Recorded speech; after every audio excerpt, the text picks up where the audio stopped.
Good evening. Welcome to another episode of Studio118. I am Reuben. This is Bunjee Garrett.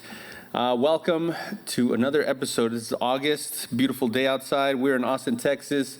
This Studio118 broadcast is brought to you by Isaiah chapter 1, verse 18. Come, let us reason, says the Lord.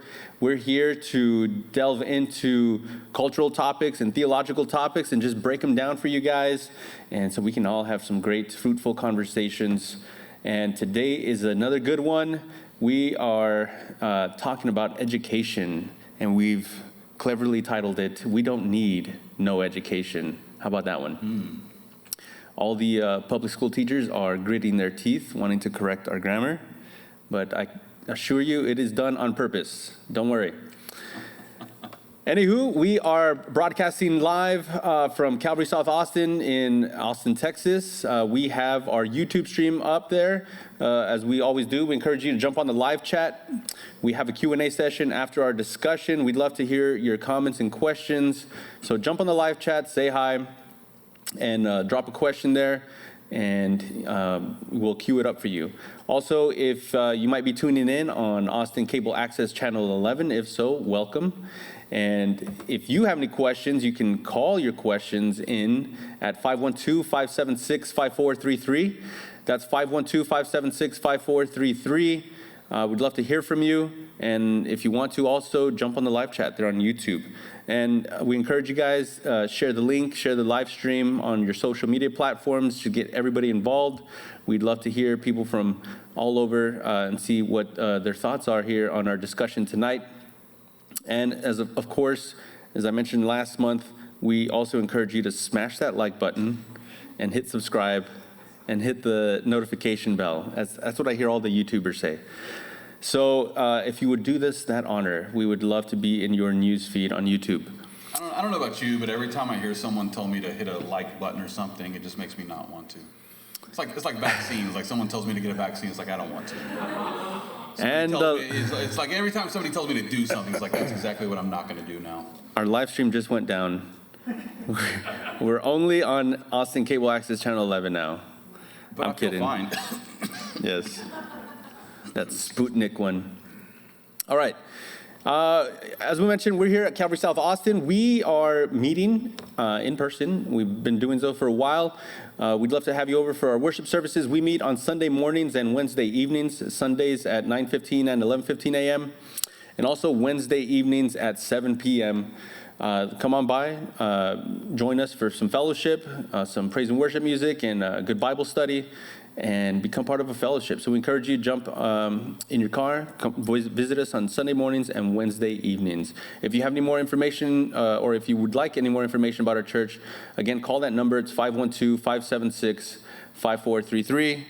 And also you can email our church at info@calvarysouthaustin.com.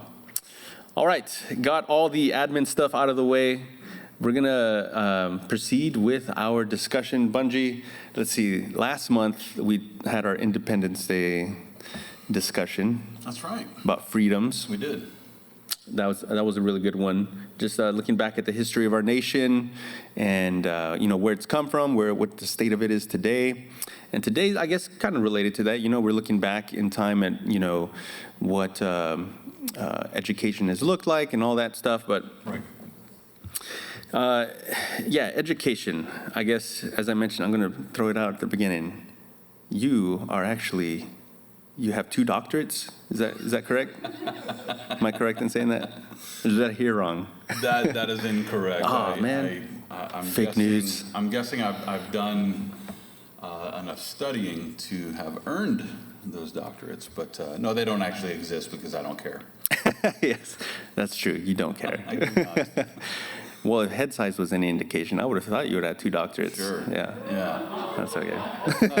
It's a really good point if you like shaming fat people.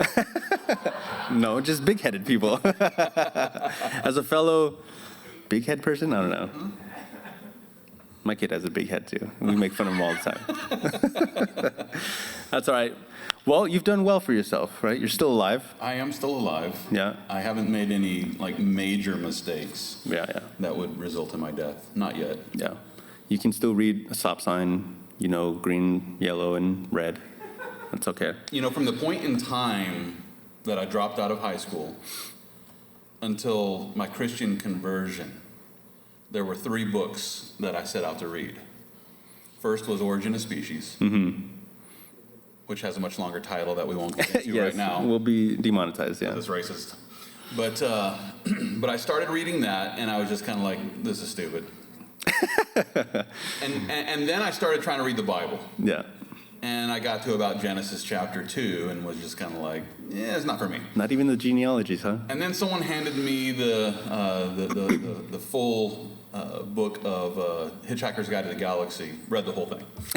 Yeah, It was the only book that I actually read from the point in time I dropped out of high school until I got saved. Yeah. Yeah.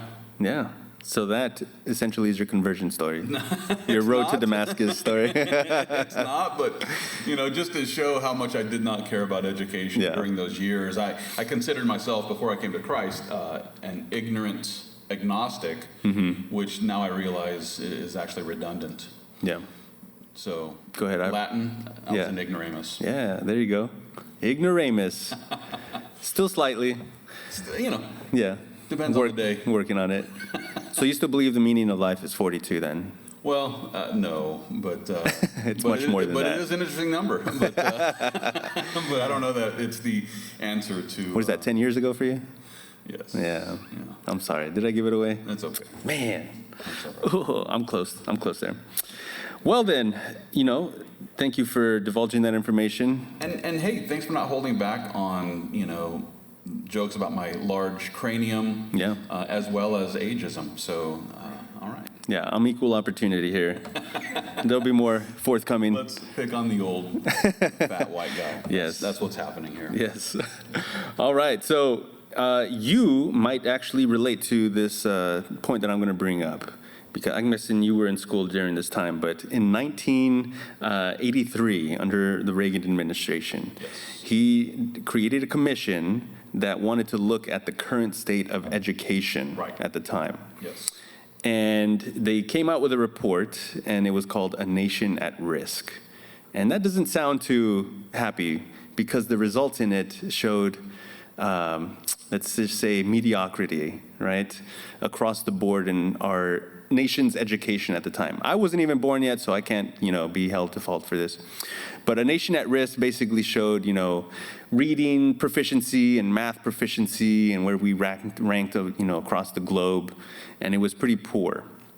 You know, and they issued warnings basically, like if you don't get your act together, you know, there's dire things to come. Right. One of the quotes from that report concluded, "The educational foundations of our society are being eroded by a rising tide of mediocrity that threatens our very future as a nation and a people." That sounds very. I don't remember this, but I do remember that from this came Nancy Reagan's DARE program. And I was part of that. And a lot of elementary people school. were sticking me in a classroom with this big fluffy dog named McGruff. And, The crime dog, He was great. McGruff, everybody loved McGruff. So there was my education. Hey, get off the drugs, all Get right? off the drugs. Dare to say no. Yeah. I dare you. But yeah, so I was probably part of this mediocrity in 1983. Yes. So. Good old Reagan. Yeah. All right. And then 15 years later, in 1998, they released, a second report. And they titled that one, "A Nation Still at Risk." So that didn't really give too much confidence. So wait, the government didn't fix it? Yeah, apparently. Wow. I mean, they gave the warning. You know, it's up to us. I mean, it seems like the government could have just come in and just fixed it. Yeah. You know, with all the money and whatnot. Yeah. Well, based on what we learned in our last Studio 118, you know, that's the way we want to look at it these days. So. Anyway, some of the results that were concluded, so yeah, some of these were just kind of like, you know, jaw-dropping. For instance, in that 1998 report, the follow-up report, Nation Still at Risk, 12th graders scored near the bottom in this study that was called the Third International Math and Science Study. So it looked at basically how proficient were outgoing high schoolers in math and science, and they ranked near the bottom. Also, U.S. students as a whole ranked 19 19th out of 21 in math and 16th out of 21 in science. And wouldn't you know, there was, I guess, a follow-up kind of study done in 2019, so not too long ago. Right. And this one found actually that, results actually didn't fare much better. There was a little bit of increase, or things really just stayed the same. But here in this 2019 report, it found that only 35% of fourth graders and 34% of eighth graders, so they looked at fourth and eighth graders, they performed at or above proficient level in reading, so basically only a third. And my guess is that it's because they were hooked on Pahonics. Yeah, Pahonics is not good. I heard it's really bad. No. Don't do Pahonics, kids. Stay off the Pahonics. Yeah. And then they also found that 41% of fourth graders and 34% of eighth graders were proficient in math.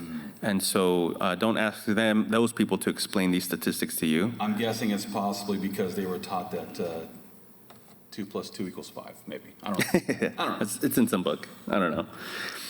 Well, yeah, these did not really inspire any confidence. So we've gone from 1983 all the way to 2019, and results really haven't gotten better. So 2020 for education was kind of a bust, right? Yes, 2020 is kind of it's one of those missing years. You just knock it out; it doesn't even count. Yes. But I'm guessing, things probably dropped during that year. Yeah, just a little bit. But one thing that did increase during that whole time has been spending per pupil, Right. per student. And so you have a combination of federal government spending, investment, as what they would call it, I'm sure. And then you have local government spending, and then, brought up by, at least here, we have property taxes that, account for that. And spending has just gone through the roof over these past couple decades, right? I mean, you understand how much administrative buildings cost, right? Yeah, I mean, we got to make them look really nice and geometric and whatnot. Well, currently, at least the estimate is that in K through 12 schools, $640 billion are spent annually, and that amounts to about $12,624 per student, per pupil. So almost $13,000 per student, and we're achieving mediocrity, below mediocrity. And is that per year? Yes, annually, yes. So that's an insane, it's an annually. insane amount of money. Let's see, as far as spending goes and where the United States ranks, it ranks 5th highest among 37 other developed nations that are a part of this Organization for Economic Cooperation and Development, or the OECD for short, if you subscribe to your newsletter. Yeah, 5th highest, yes, in spending. Wouldn't you know, Luxembourg ranks the highest, and I believe France and Spain are also in the top 5. Here in the States, talking about state to state, who's spending the most, New York State actually spends the most on K through 12 in terms of percent of local taxpayer income. So each taxpayer gives, essentially in New York, you're giving the most out of every state, out of your own income towards K through 12 pupils. And so they wind up spending about a little over $23,000 per pupil. DC, wouldn't you know, where our nation's leaders, reside, they rank as the second most expensive, second most spending per pupil. So they're number 2. Yes, they are number 2. Mm-hmm. Yeah. And they've probably been there for a while, I'm pretty sure. I'm surprised that they're not number 1, but yes. Probably just because they're not applying themselves. Nice. There you go. So, these statistics, these numbers really don't inspire confidence, to say the least. This is just, obviously you going through the school system back then, and, I was in the early 90s all the way through the early 2000s. I don't think much has changed, really. We can both recount our, educational experience and just say, what was being taught. And not just academics, but and we're gonna get into this, but what's the worldview that's going through the educational system today, right? So there's all that kind of stuff to worry about. And so if you're a parent out there, right, in our audience watching this, this is what we essentially want to discuss tonight: is at Studio 118, right, we want to provide a defense of Christianity as the true worldview. And so part of our reason talking about education tonight is basically we want to show what is Christianity's role in education. And part of that, we have to really delve deep into a lot of foundational concepts about education. And that's we're going to get into that because as we see it, the current state of our educational system is really just bleak. It's a lot of spending for little payoff. Yes, and typically, I think in everybody's household, if you had that kind of return on investment, you'd scrap it. You'd scrap it right away instead of, no, we can do better next year. We just got to spend more, We can talk all about how we're going to change things, but we're really not going to change things. Right. In fact, we're going to bring a whole bunch of new things that have been untested and unproved, and we'll see how that fares for the next decade, And this is really the state of education today, but maybe we can talk about essentially what are those foundational questions and concepts that every person should be thinking about when we think about education, not just in America, but just in general. Right. And this is such an important topic, especially as we're gearing up to send our kids back to school, and as we consider the future of our children's education and whether we're going to continue to put them in public schools or a charter school or a private school or as we look at the state of the school and we're looking at what is being the process of education and the end result. Will our children get the education that they need to become critical thinkers, who are able to produce, who are able to look at decisions and process information and come to the correct decisions rather than just being lemmings that are just following, the herd off the cliff, so to speak. This is so important as we gear up to send kids back to school. We ought to take some time to really consider the education system here in America. Is it on the right course? And if not, what do we do about it? Yeah, and to add to that, how you talked about 2020 was just kind of like a throwaway year, right? And we're already hearing those ideas coming back up again because, Delta variant and whatnot. And they're talking about, well, we need to go back to the online. But we've heard so many parents speak up about my child is not getting the value out of this online learning. They need the in-person learning. They need the direct contact and direct teaching. And is it that they're not getting the value out of it, or is it that parents are finally realizing that there really was no value there to begin with? Yeah, a lot of that too, right? And when the kids had to spend time at home for a good chunk of that time, right? Oh, okay, now I see all that, first of all, the educator has to go through in terms of, these are all the things that my kid has to learn. And, for a lot of parents where it's like, my educators have to put up with this kid. Right. So there's this whole structure that a lot of parents are like eye-opening for them. Right. And we're revisiting that. It was very eye-opening, and not only that, but we also recognize that not all teachers fall into this category, but we certainly do see many teachers, especially those who are really dialed into these unions, fighting to not go back. Mm-hmm. It's like their fight is to not go back into the classroom because even after the last year of gathering data about how kids are not the large vectors of transmission of this virus, and yet still, they're still too, I guess, nervous to go back to, full-time classroom. Yep. And so we've seen ridiculous things like, well, Monday, Wednesday, Friday, and then we're out Tuesday and Thursday because, COVID takes a day off on those days. Or even demands that weren't even related to classroom. Unions that made demands that were, something that was other than education related. Right, and so, that's a good point where, as for the audience, right, we want to at least make sure that you understand when we talk about these concepts, these fundamental concepts about education, we're focusing on the ideas surrounding education. We're not attacking, we're not here to instigate, but we're here to attack ideas and philosophical concepts, but we're not attacking people. Sure. And so I think that has to, be understood right at the outset. But yeah, let's jump into that, man. What are some of the you brought some of them up, but let's formally, introduce them. What are some of the problems that, we encounter when we think about education? 1 minute here. All right. So, I kind of see where we have an educational problem that is based on a philosophical problem, which is based on an epistemological problem. What now? Yeah.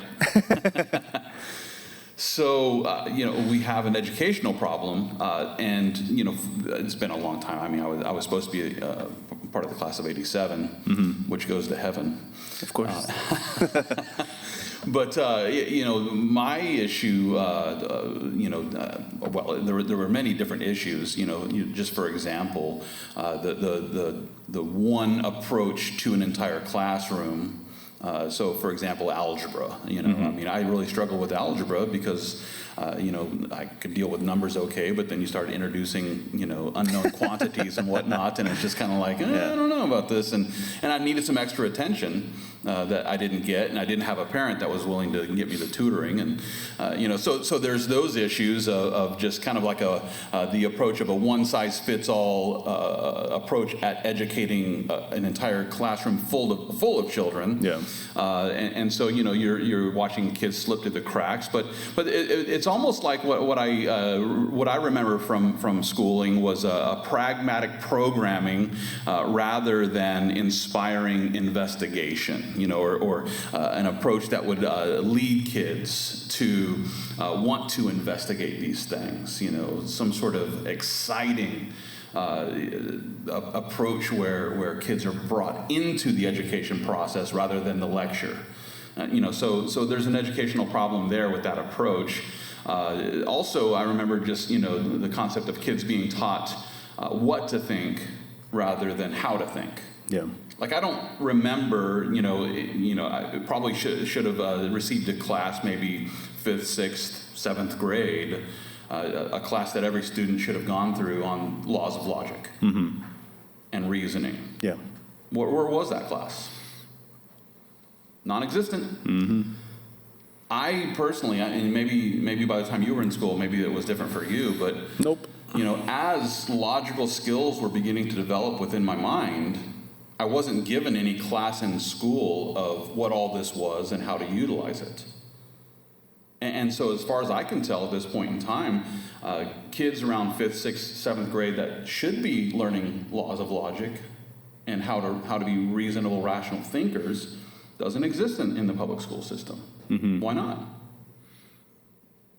So, did you receive a formal class? Nope. I think the only thing I learned was appeal to authority.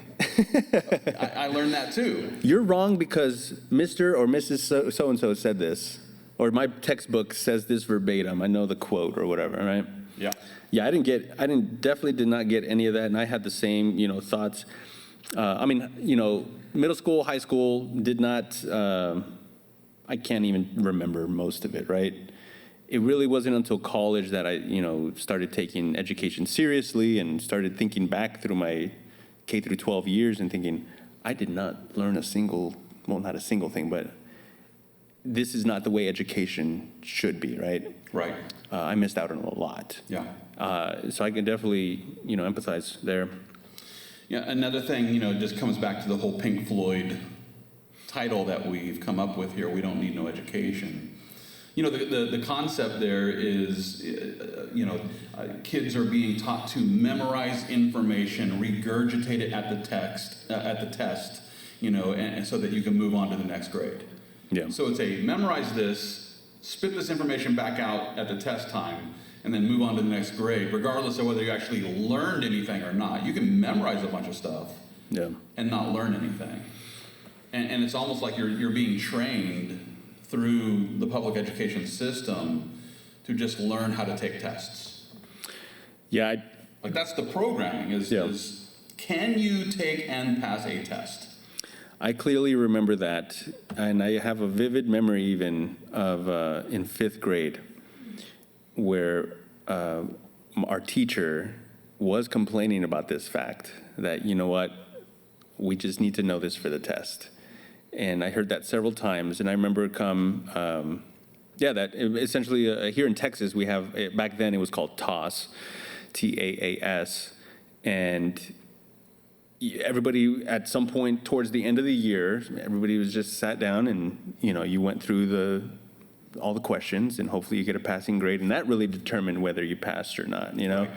But you always heard things like, don't forget this is going to be on the test, this is what you want to know, and you just have to know certain little tidbits throughout, and it really was just like, can you regurgitate this back? Yes. Right, rather than, can you actually, in your own words, begin to formulate ideas and start building your own beliefs and working your own way through problems, right? Right. Critical thinking, basically. Yeah, never once was I ever presented with the concept of a worldview or how to formulate a worldview. Yeah. How do you even go about that? Yeah. Nothing like that. So it just seems like, it comes back to the Pink Floyd song, all we are is just another brick in the wall. And the video imagery of that song is kids being thrown into a meat grinder, and just being spit out, the same form of meat, or you see the marching, hammers, you put them in the education system and they come out militant, cookie cutters of the same form. And that's kind of what I experienced, which is why I was totally turned off by the whole education system when I was a kid. I was more creative. I wanted to, just go and experience who I was and that sort of thing. I'm not saying it's the right path, but I just felt like I was just wasting my time in the public school system, which is why I personally dropped out. Yeah. Wow. So it seems like there's an educational problem, not for everyone, because there's some kids that might thrive in an environment like that, but there's many kids that don't, and they struggle and they fail to learn, and then they go home to parents that are checked out themselves. Yeah. So they're on two fronts, at school, and then even when you get home. First of all, you're not spending that much time at home even, but then when you get home, there's really no reinforcement of anything that you've just learned. It's just kind of like, hey, you should have learned that when you were out of the house, really. Yep, I get it. So then the educational problem is stemming from what I perceive to be a philosophical problem, like what is the proper philosophy on education? What's the correct philosophy for ensuring our kids are actually being educated rather than indoctrinated? Because if there is a pragmatic philosophy that is kind of centered around an indoctrination of our kids, well, then it's no surprise that the educational aspect is off because the philosophy of education is off. Yeah. Yeah, that's something that it's kind of related to some episodes that we've talked about before, how, a lot of people, when we discuss or debate certain issues, we tend to start at the top level. We start arguing past each other and using terms that, we assume different things, but we really should be asking fundamental questions and working our way up through those questions. So starting at the base, what are assumptions being made? What are the philosophy of education? What is your understanding about what kids are and what should they be learning and how should they be learning things and all these sorts of fundamental questions. And I'm sure if you put, teachers from all over the nation together in a room, just grab a random assortment, each of them is going to have a different answer to those questions, right? And that's going to guide them in the classroom. Same for the kids, right? How do you think you thrive best? They're all going to have different backgrounds, personalities, and strengths and weaknesses and all that. And so we need to get back to these fundamental core assumptions, and that's really what's going to guide us the rest of the way. Right, which then gets into, do you want more administrators making lots of money, or do you want more teachers with smaller classrooms? Depends if you're an administrator or not, I guess. Exactly. But, from what I can tell, a lot of money is being spent on administration. And as a result, you have, the minute a school is built anywhere here in Texas, there are immediately portable buildings being put up on the campus because the population around that school has already grown past what the school was built for. And next thing you know, you have these classrooms that are overpacked and teachers that are overworked And so they can't really focus individual attention on kids that learn differently.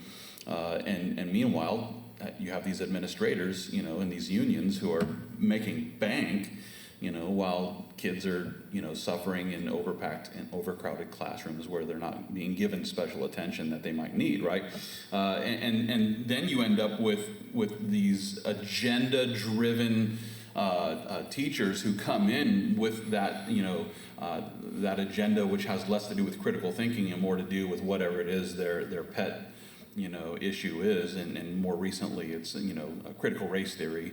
That's the big hot topic that's happening right now. And it blows me away that they'll insist out of one side of their mouth that no one's teaching critical race theory in our school systems, while also defending the right to teach critical race theory. Well, so hold on a second. Why are you defending the right to teach critical race theory and at the same time assuring us that critical race theory is not being taught? It doesn't make any sense. And yet there's a whole lot of time, energy, and money being invested in the protection of teaching something that kids probably shouldn't be learning at their grade level. Meanwhile, they're not learning how to think critically. They're learning about critical race theory. They're learning about critical theory. They're learning about social Marxism, but they're not being taught how to think critically, how to use laws of logic, how to be rational. You see, these agenda-driven teachers aren't interested in kids that think critically. They just want you to think the thoughts that they want you to think. And right now, the flavor of the day is critical race theory. Yeah. And it's sad. Yeah, maybe just for our audience real quick, can you just kind of elaborate a little bit about critical race theory? Yeah, sure. I'll do my best. I'm not an expert on the topic, but, so you begin with Marxism, which his idea was that you've got, the rich people and you got the poor people, and the rich people will always be rich, the poor people will always be poor, unless, Marxist theory comes along and basically takes control of the means of production so that the entrepreneur and, the assembly line worker all, end up with the same financial outcome, right?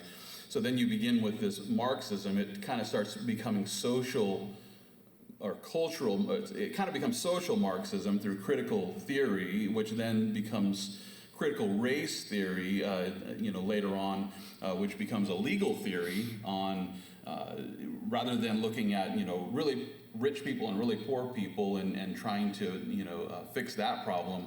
Critical race theory comes along and says, oh, well, so the rich people in America can become poor. The poor people in America can become rich. And so it's not a financial issue here. It's a social or a cultural issue. And because the laws here in America were written by white people, well, it's the white people against the BIPOCs. And so it's the white people who are in control. The white person is the man. And the man is trying to keep all of the BIPOCs, the people of color, down. And so critical race theory comes along and is critical of the legal system here in America, suggesting that it's systemically racist and designed to keep people of color down, right? And so that's what's really kind of being taught. Not straight up critical race theory. It's not like they're coming along and taking college level textbooks on critical race theory and teaching it to a high school student. Right. But the byproduct of these legal arguments are being introduced to high school students so that they're being basically taught that America is racist. All laws are designed to keep a brother down and keep the white person sitting up on top. And this is the agenda of many teachers in this day and age, to teach anti-racism is what they call it. But what it really is cultural Marxism. And that's being forced upon people, our kids, in school systems, rather than teaching them how to just learn how to think critically, so that as critical thinkers, we might root out any systemic racism and get rid of it. I'm all for getting rid of all systemic racism in governments, in businesses, and wherever it's found. Yeah, let's get rid of systemic racism. But if I don't know how to think critically, then I don't even know how to identify the difference between systemic racism and something that may have, an appearance of possibly being racist, but it's really not. It's more about statistics and outcomes or whatever the case may be. Yeah. So teaching kids to think critically is way more important than teaching critical race theory. Yeah. Because at the end of the day, we want our kids, as they leave, the education system, to think critically, not just regurgitate what they were trained to memorize. Because if our kids don't think critically, well, then they'll be influenced by whatever you force them to memorize today, but tomorrow someone else is going to force them to memorize something else. Mm-hmm. And it might be the wrong thing. So if they don't know how to think critically, how would they even analyze the information to see if this is, rational or not? Yeah. Yeah, essentially it has become a view that it starts off with division, right? Essentially, you need the division of races, and you need in Marxism terms, right, the oppressed and the oppressor. That all needs to be in place at the outset. That's the lens through which you view the world now, that everybody is either oppressed or they're doing the oppressing. Yes. And those are moral terms. Right. Right, so it's not even just, these are historical facts and we need this is what you need to learn. No, when it has moral terms to it, now you are teaching kids moral philosophy, and these are the types of kids that we're pushing through the education system, and they're coming out, and they're the ones now becoming future leaders and whatnot in whatever spheres of influence they have. Now, you mentioned, this is being taught in high school, and it's actually even being taught in lower levels now, right? Right. With, Yes. simple, it starts off with, as you mentioned, it's not straight out saying, today we're going to learn critical race theory, right? It really is having these seemingly benign homework, issued at home, and they have little sentences like, Molly is white, and Billy is black, and Molly wants to use, whatever. But they start inserting these terms and start essentially tricking kids, I would say, into thinking in those terms now. And that's all they see at that point. So that's even starting, in elementary age level, right? Right. And I would even add to that so you have critical race theory, and we'll get into the next approach that the problem is getting there. But I was going to add a phenomenon that I've been seeing over the past couple of years is now the insertion of the sexual agenda. Right.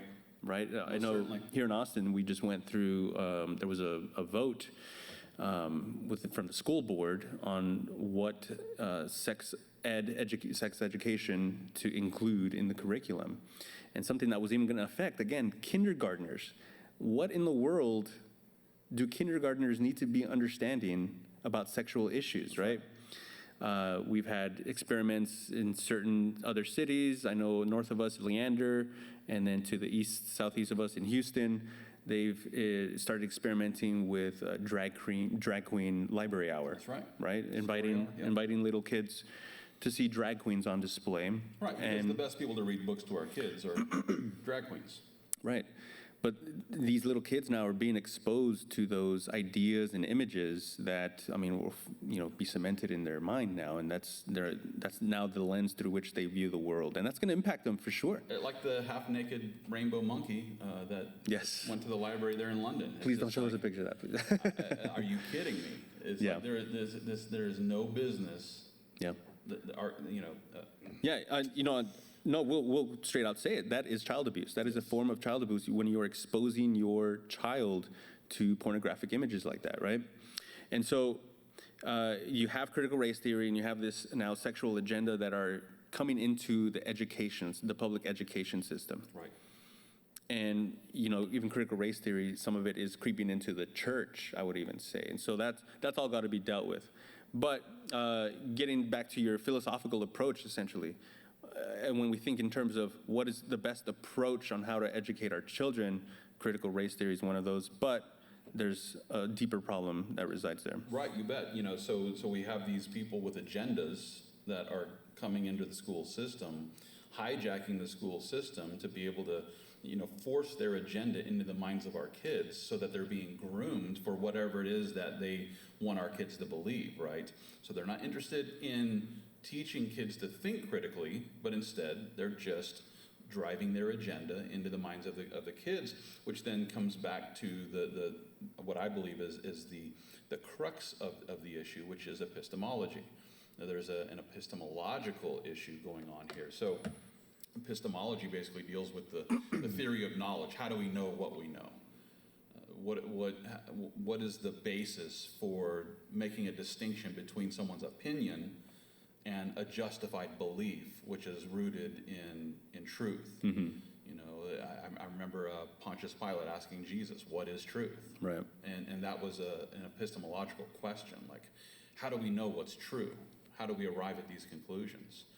So, you know, you have people who are going into the school system saying, this is true, but if you start tearing away the doctrine and examining the epistemology, they don't really have a solid foundation for what they're claiming to be true. Mm-hmm. So it's an agenda that is based, so it's an education that is based upon a philosophy that when you strip away the philosophy and look at the epistemology, they've never really done the work necessary to say this is justifiably true and not just my opinion about things. Yeah. You know, for example, how many genders are there? Well, 89. The fact that that's even a question in this day and age with people who, you know, hail science, getting into scientism, we'll probably talk more about scientism later, you know, but people who have embraced scientism, that believe the science, always believe the science, I follow the science. Well, what science is there that would produce something, you know, as we examine the biology and the physical nature of humans, what science is there that says there's more than two genders? And what have they done actually is to backtrack and say, well, we need to now separate this idea of gender and biology. And why? That's an epistemological issue, right? Why is that what we should do? Based on what? Right. Based on the fact that you don't feel like a boy or you don't feel like a girl? Mm-hmm. You know, it's just a feeling. That's not an epistemological basis for then creating knowledge to, you know, place into the minds of our children and educate them on something that is not based on critical thinking at all. Yeah. Yeah, as I was saying, it all goes back to these fundamental assumptions you have about the world, essentially your worldview. Your starting worldview is going to set the stage for the rest of your beliefs. Right. And when you start asking, well, essentially dogmatically stating questions like, you know, how many genders are there? You know, that's a result of the worldview that you've embraced. Right. And whether or not that makes sense, that's what we're going to investigate. That's what we need to investigate and say, does it match up with reality? Right. Does your worldview create justified beliefs? Which is the correspondence theory of truth. Mm-hmm. Are the ideas that you hold to be true, do those ideas actually correspond to the way things actually are? Right.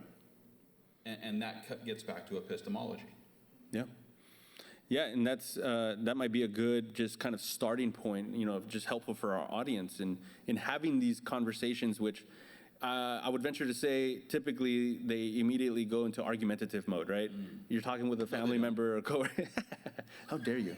Don't disagree with me on live TV. Maybe a helpful little tip for our viewers here is that when you're engaging in these conversations, one thing that I found to be really successful is just start asking fundamental questions about a person's beliefs. You know, so rather than starting at, you know, what is critical race theory? Is it true or not? Blah, blah, blah. Ask, well, what are the assumptions being made by, or please explain how did critical race theory even become a thing, you know? Ask those questions, and, you know, from my experience, what I found is that, you know, people who have really, you know, controversial stances, when you ask about their personal beliefs or personal knowledge, it's when you ask them that, it's the first time they've ever had to explain these things. Right.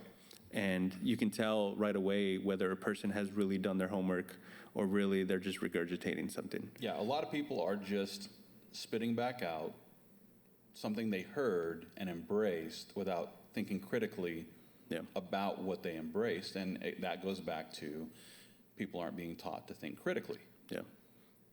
You know, it's like the vaccine situation. You know, we're being told everyone needs this. And there's no encouragement to, hey, engage in your own risk-reward ratio calculations and then come to the conclusion of whether this is good for you or not. Nope. It's just, you do this because we're telling you to do it. And you see so many people are just like, oh, okay, I'm being told to do it, so it must be the right thing to do. It's like, maybe it is, maybe it isn't. Did you take any time to think critically about it and actually engage in a risk-reward ratio calculation and arrive at a proper conclusion? And there's a lot of people who are saying, what's a risk-reward ratio calculation? Yeah. Yeah, because you were never taught to think critically. Only the accountants know that. Well. So, I would say... and the insurance people. Yes, of course. All the actuaries. A good question would be, how do you know that's true? Basically, show me the evidence, essentially. These would be just good questions to ask and help navigate a conversation instead of immediately going into, my fists are up, my wall's up, I'm not going to accept anything from you, I bet you could have a more fruitful conversation by asking questions like that. Good point. So, you bring up the epistemological problem, essentially, which comes down to worldview, right? So that really sets the stage for our education problem, right, as it stands today. We've seen the statistics, we've seen the dismal numbers, we've already seen what's the current state of what agendas are being promulgated through our education system right now. But now the question, I think, becomes, how did we get here? Yeah. Right? We're in 2021. People have been learning for eons now. How in the world did we get to a position where we have, at least in the U.S., only a third of people who know math and science, and even probably a little bit more than that can read, How in the world did we get here? Maybe it's time for a trip down memory lane or something. We probably need to do a Back to the Future trip, which means we have to go to the past. Okay. Yeah. Do I have to save myself or my dad or somebody? Okay. I'm not going to get into all the details, but... Well, I heard you guys talking about Tomorrow War. Can we do Tomorrow War? We can't do Tomorrow War, but we have to go back to the future, okay, which is actually a trip to the past. Okay. So as long as I have my hoverboard, man, I'm good. If I can pick up an almanac that has all the sports scores, I'm good. That's all I need. Way to go, Biff. McFly! So how do we get here? And we have to look at, where did we come from, right? And this is where it's helpful then to understand, well, what has education looked like throughout the centuries, right? And so let's take that trip down memory lane. But maybe I'll take a little break here and just kind of remind our viewers, you're watching Studio 118. Thank you for joining us. We're streaming live on YouTube. Again, we have that live chat going. Love to chat with you and also get your questions. We have a Q&A portion after our discussion. So jump on that live chat, leave your question, we'll queue it up. Also, if you're watching on Cable Access Channel 11, feel free to call in your question. You can call at 512-576-5433. Tonight, we are talking about our education and what's Christianity's role in education and what's the current state and how did we get here. So that is our discussion for tonight. And let's continue that. So we're talking about how did we get here, and let's take a trip back to when you talk about the geeks, right? Yes, the geeks. That's essentially all those. I can't read that up. Never mind. The geeks, the Greeks. Oh, the Greeks. Yes, there you go. I misread that. Yeah. So the Greeks, everything goes back to the Greeks. You have a bunch of famous philosophers coming out of that time. So we're talking about, a couple thousand years ago, a few thousand years ago. But Greek thought really was the kind of, I don't want to say popular, but that was the most pervasive kind of thought, essentially. They were the thinkers of the day. Right? Now, whether or not they were correct in a lot of what they were saying, still needs to be questioned. But they were the epitome of thought, thinkers, essentially, in that time.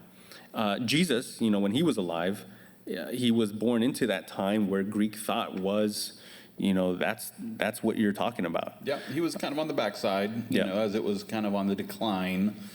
But yeah. Right, and even Paul, we have a mention where he goes to the, Areopagus in Acts chapter 17, and he goes and debates these Stoic philosophers, right? Epicurean and Stoics. There you go. Yeah. And he shows them up and he tells them, let me talk to you about your unknown God. Essentially, they had this pantheon of gods, and even one for all the ones that were, we can't even come up with a name for them. It's the unknown God. I've heard it described that during the days of Paul, there were more idols in Athens than there were people.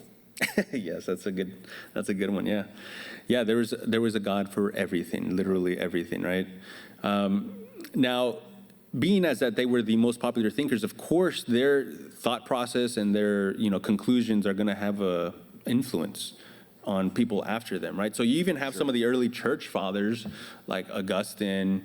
You have, I believe, like Origen and well, much later is like Aquinas, but these early church fathers were influenced by Greek thinkers and their way of viewing the world. There were some scientific conclusions that were, brought about by these Greek thinkers, just social conclusions and whatnot.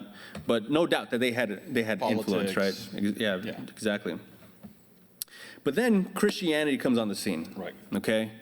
And like you said, it's kind of like the backside of the heyday of Greek thought. But then Christianity steps on the scene, and they have, of course, a radically different worldview than the Greeks, right? The Greeks were very much like the Gnostics, right, where they essentially had this assumption about the difference between the flesh and the spirit, or where does one go in the afterlife and whatnot, or how was this world created?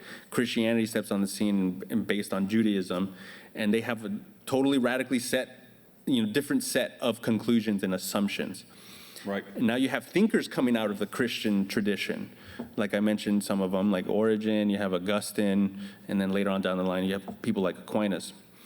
But their foundations were based on, they believe in one God, and a God who is a God of reason, right? Reason meaning I know what to expect from God.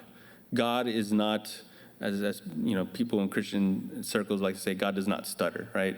You know plainly what God is trying to tell you. We have his word given to us.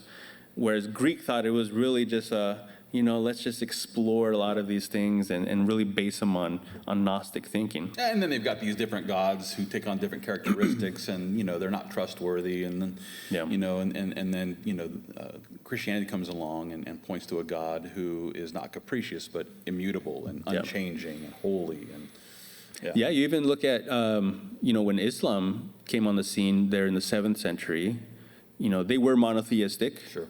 But Allah, by all records in the Quran and the Hadiths, Allah is a capricious God, as you mentioned. Right. You don't know what to expect from him. Right. He even in the afterlife, right? You could do all the good. Your good can outweigh your bad. You still don't know if you're going to get into paradise. It's up to Allah's will, as Allah wills it. Except jihad. Yes. There's one thing certain.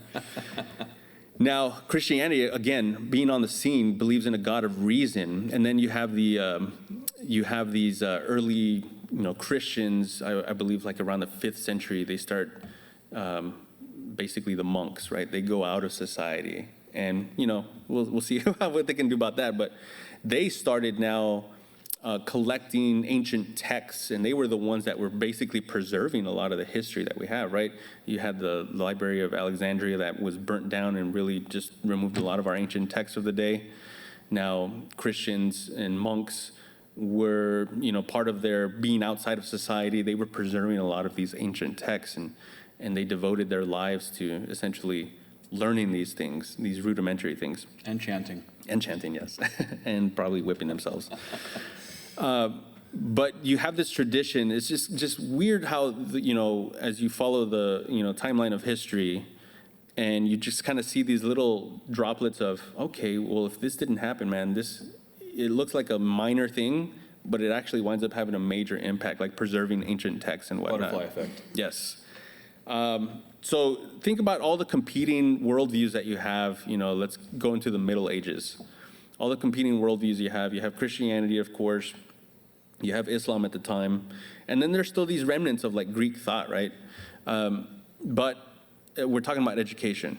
And here in Christianity, because we believe in a God of reason, this actually it provides the foundation, the core beliefs that really set off a lot of thinkers and a lot of experimenters, and that really set off like the scientific revolution, which what we're talking about, right? You bet. A few Studio 118 episodes ago. Right.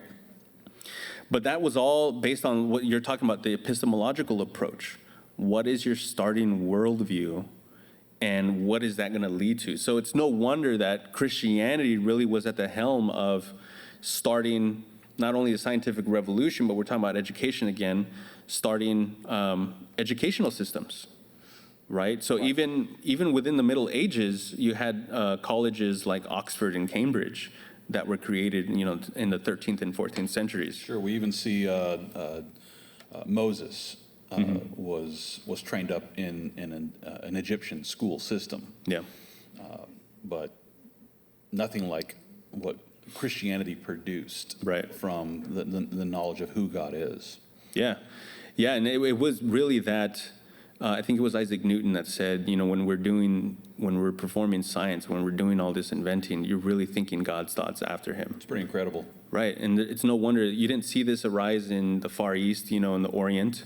There was no scientific revolution there. There was no educational, although they had schools, like we were looking at earlier, like Zen Mastery School. I don't know what that is, but there really was no educational revolution that was happening there. Right. Right, but you have Christianity coming on the scene, and by the time you hit the Middle Ages, you have proper, full-blown schools being created. Right. That had over 1,000 students. Even at that time, in the Middle Ages, you had 1,000 students that were specifically being trained in the classic languages like Latin and Greek in order, part of their mission was in order to become ministers, in order to become people who serve God. That's right. Right, and serve their community by serving God. Right. But again, it all starts on that fundamental approach, that fundamental assumption that we believe in a God of reason. And this is really, that gives us the impetus to view your fellow man as being made in the image of God. It's almost like he's the constant from which all scientific constants can be understood. Yeah, and that's the only reasonable conclusion, right? If you start with a naturalistic approach, there really is no reason to. Why would we expect constants? Why would you even expect to have the thought of thinking about constants? Why would we expect tomorrow to be like yesterday? Exactly. And it's just, it's crazy when you look at the timeline of history and you just see what made Christianity special, in that you had not only scientific revolution, but the educational revolution, which came before that, right, in the 12th and 13th centuries. And so you had starting with the monks, preserving those. You brought up Moses even back then, and we'll look at some scriptures that really bring in, these actually set up a good platform for how Christians should view education. Sure. But then, you look at now when pilgrims landed here in the States, and one of the first things they wanted to do was to make sure that the education of their kids was being taken care of. And so you had pilgrims that set up basically contracts with their society at the time, said, right, listen, if you have around 50 homes in your village or whatever, or even 100, you need to set up a schoolhouse. And the schoolhouse is going to be training these kids in language, in math, in order to basically prep them for college, prep them for university. And then they went ahead and built universities, right? We had we wrote down here some of the schools, the Ivy League schools that, are much revered today. I don't know how much today, but they used to be. So like your Harvards, your Yales, Dartmouth, Rutgers, University of Pennsylvania. All these schools were initially created by Christians. Right. And, talking about Harvard, that was the one that really blew me away. If you look at the entryway into Harvard Yard, there is kind of a summation of their story about how it was created. This was published by Samuel Eliot Morrison. New England's First Fruits was the name of the book. And he said, after God had carried us safely to New England, and we had built our houses, provided necessaries for our livelihood, reared convenient places for God's worship, and settled the civil government, one of the next things we longed for and looked for was to advance learning and perpetuate it to posterity, dreading to leave an illiterate ministry to the churches when our present ministers shall lie in the dust. That was the reasoning behind why they created this. It's basically a seminary. Right. We want to create ministers. We want to create people who know how to read the Word of God and how to apply it. I think the creator of Harvard also wrote this. It was part of their kind of founding documents. It said, "Let every student be plainly instructed and earnestly pressed to consider well the main end of his life and studies is to know God and Jesus Christ, which is eternal life." John 17:3, "And therefore to lay Christ in the bottom as the only foundation of all sound knowledge and learning." This still sits. This is part of the founding documents of Harvard. Incredible. But you look at Harvard today, Wouldn't know it. you wouldn't know it. You would not know it. And that goes the same for pretty much all of the Ivy League schools. And that's, again, we're answering that question, how did we get here, right? And so this is just in the year 1638, whenever Harvard was founded, and only, 4 short centuries later, and we're here where you wouldn't even recognize Harvard. Similar situation here in Austin. We've got the University of Texas, and right under the clock tower, there's a statement etched into the stone. It says, "You shall know the truth, and the truth shall make you free." And we sat out there one day with a camera just asking students, where that quote came from. And we never found one student that knew. Wow. Not one student. I mean, typically Shakespeare was the guess. Oh, Yeah. doesn't even sound Shakespearean. And so then we would, inform them, that it was Jesus who said it, and, you would just see the shock. Yeah. That right there on underneath the tower at the University of Texas, you have a quote from Jesus right there on the building. So much for separation of church and state, but And the next year they tore it down. that's right. Jesus did this. Crucify him. Yeah. Yeah, I get it. There's. I was reading about more about the history of these Ivy League schools, and you say 400 years is a long time. It kind of slowly, degraded after. It really didn't. It went downhill quickly. Yes, it did. From 1638, even as early as the early 1700s, you had already a liberalism within Harvard, and this actually, you would think it was brought about by secularists, humanists. But back then, they called themselves the Unitarians, right? So you had professors that were, like you mentioned earlier, who are inserting themselves, and they come in with an agenda. Right. And they now bring their posse, as it were, and they get more professorships, and they get into the administration, and now they're the ones calling the shots. That's and right. Directing they're navigating now, where's this school gonna head now? What are our foundational worldview, and what are we going to do with it? And so Unitarians, which really were secular humanists of the time, as early as the early 1700s already, just 60 years later, it was already ruining Harvard. Same thing with Yale, same thing with Dartmouth and Rutgers and all those, which started off as trying to spit out ministers of the word and trying to spit out missionaries, quickly degraded into secular humanism, and that's what we see today. So I'm really surprised that they keep up, those quotes, at the entryway to Harvard and whatnot. So they probably do it in spite of course, and they probably are waiting for the day to tear those things down, I'm sure. But yeah, you look at their just the way they operate themselves now, and I was even reading a book. Fellow conservatives might know this name, William Buckley.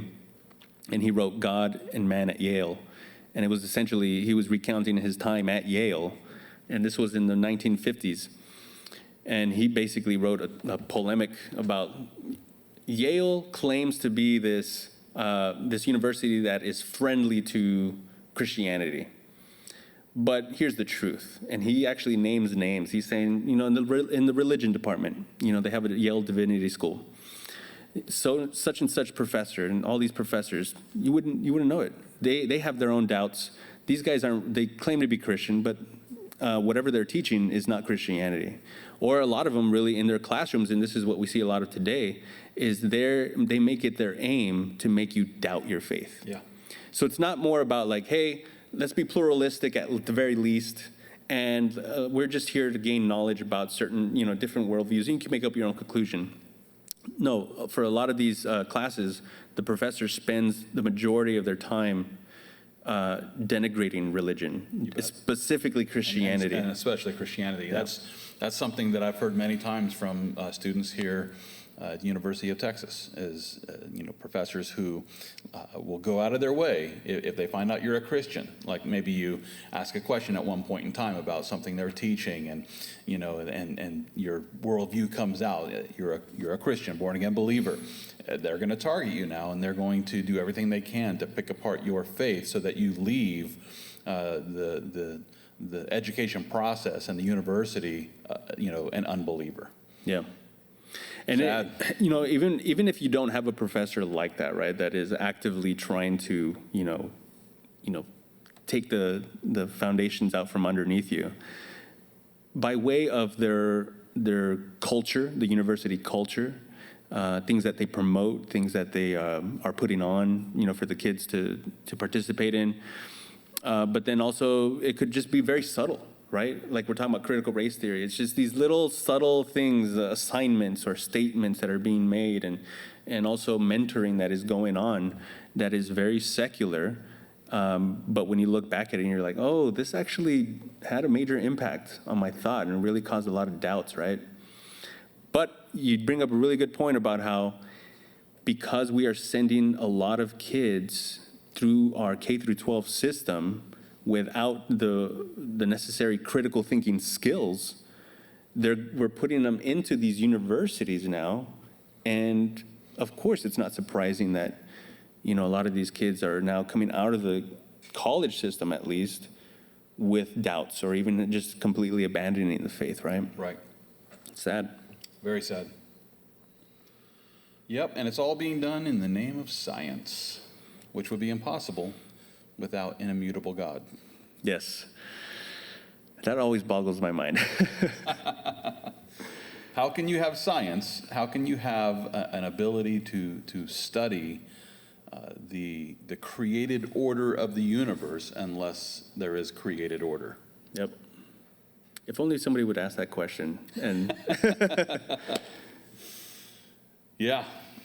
Well, this really puts us back on point, with just considering the importance of education, and then considering how our kids are being educated, because how our kids are being educated today has a lot to do with how they think about tomorrow. Of course. The teachers today who have agendas that are very anti-Christian are helping, our kids in public schools to form a worldview, and that worldview is not going to line up with biblical truth. Mm-hmm. So how important is it then that we have an understanding of our education system as it is and what we need to do about it? Curiosity question. When you were in school, was prayer a part of school, or was it gone by that time already? No, by my earliest years in education, it was a pledge of allegiance. Of course, every day we start school off with the pledge. But no, prayer was already removed. Yep. I don't know how old you think I am, but with that beard, I don't know, man. I'm just guessing here. Some call me the Ancient of Days, but they're Yes. wrong. I'm not that old. But there was not prayer in school. Later on, there was the prayer around the pole. Oh yeah. Which I never went to, but. Mm-hmm. But yeah, that was something that started being offered later on. Mm-hmm. But no, there wasn't prayer or Bible study. Now I do have a history book from the 19th century, early 19th century, printed by the U.S. government. And this history book printed by the government for public schools.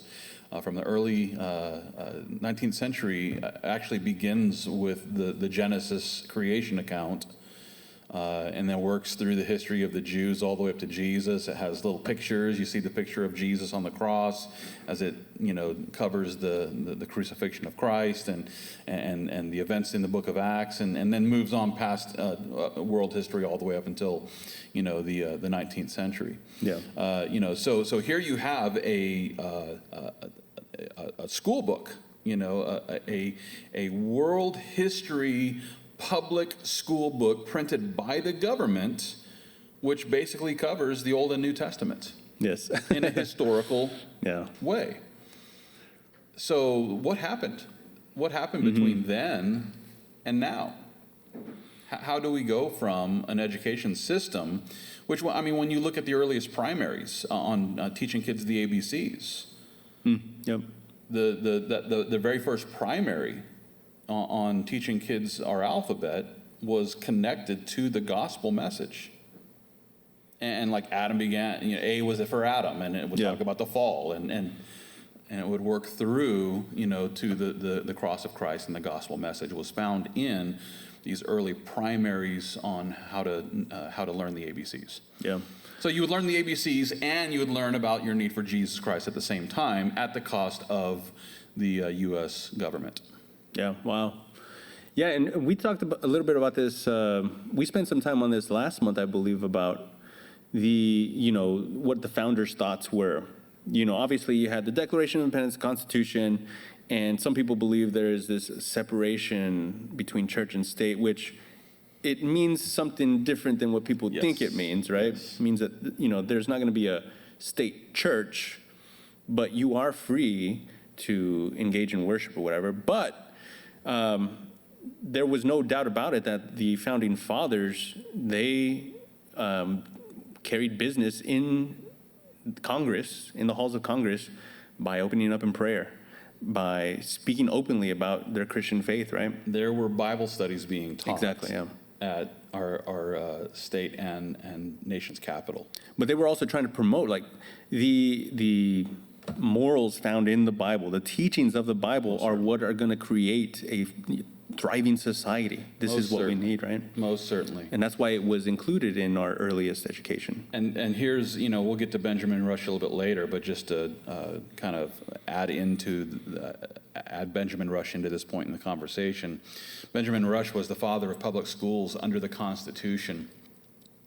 And here's what he said. He says, the gospel of Jesus Christ prescribes the wisest rules for just conduct in every situation of life. Not in some, but in every situation of life. He says, happy they who are enabled to obey them in all situations. My only hope of salvation is in the infinite, transcendent love of God manifested to the world by the death of his Son upon the cross. Nothing but his blood will wash away my sins. I rely exclusively upon it. Come, Lord Jesus, come quickly. So here's the father of public schools and a founding father of our nation, insisting that the best way for every American to live is by faith in Jesus Christ. Mm-hmm. Yep. Amazing. Yeah, it was outright. That's why we had the prayer in schools. That's why we had the history books that were telling biblical history, right? Just history. But yeah, something happened along the way. And I would think it's similar to what happened in Harvard, what happened in these Ivy League schools, where thoughts and people with agendas started creeping in and basically taking over the education system, right? Maybe I can jump there, where I at least know one person who was called the most revered educational philosopher. His name was John Dewey. People might recognize that name. Thank you for your decimal system. Pretty cool. I learned the Dewey Decimal System when I was a kid. Then you forgot it? I did.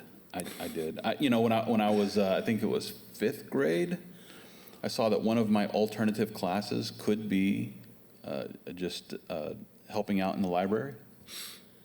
That was that and spoke I to you. thought that's the best blow-off class ever. I get to read books, and I loved reading books back in the 5th grade, and so it's just like I get to be around books all the time, and just put books away on the shelves and sit there and read when I'm not doing that.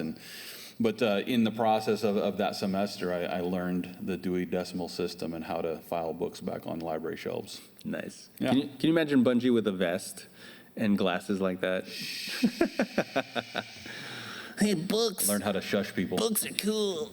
Staple. Oh, how times have changed. Yes, I was a librarian. Yep. John Dewey, there he is. We have here, born 1859. This is relatively recent, right, in history. Right. Yep. But he had a major impact in the way our educational system is run today. Just reading up on the guy, smart guy, obviously. He wrote a lot. I think the most popular book he has out was called Democracy in Education. Wasn't he always like being picked on by his older brother Malcolm? Yeah. Or is that a different Dewey? Yes, that's a good reference. I like that.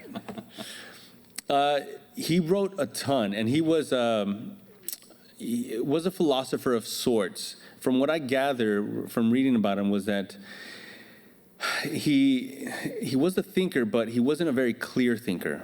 And it was one of those types of thought process where it's very vague. You can't tell whether you agree or disagree with him. But he really had it out to reform education. So whereas at the time, as we mentioned how, let's say in the late 19th century, so the late 1800s, you had schoolhouses.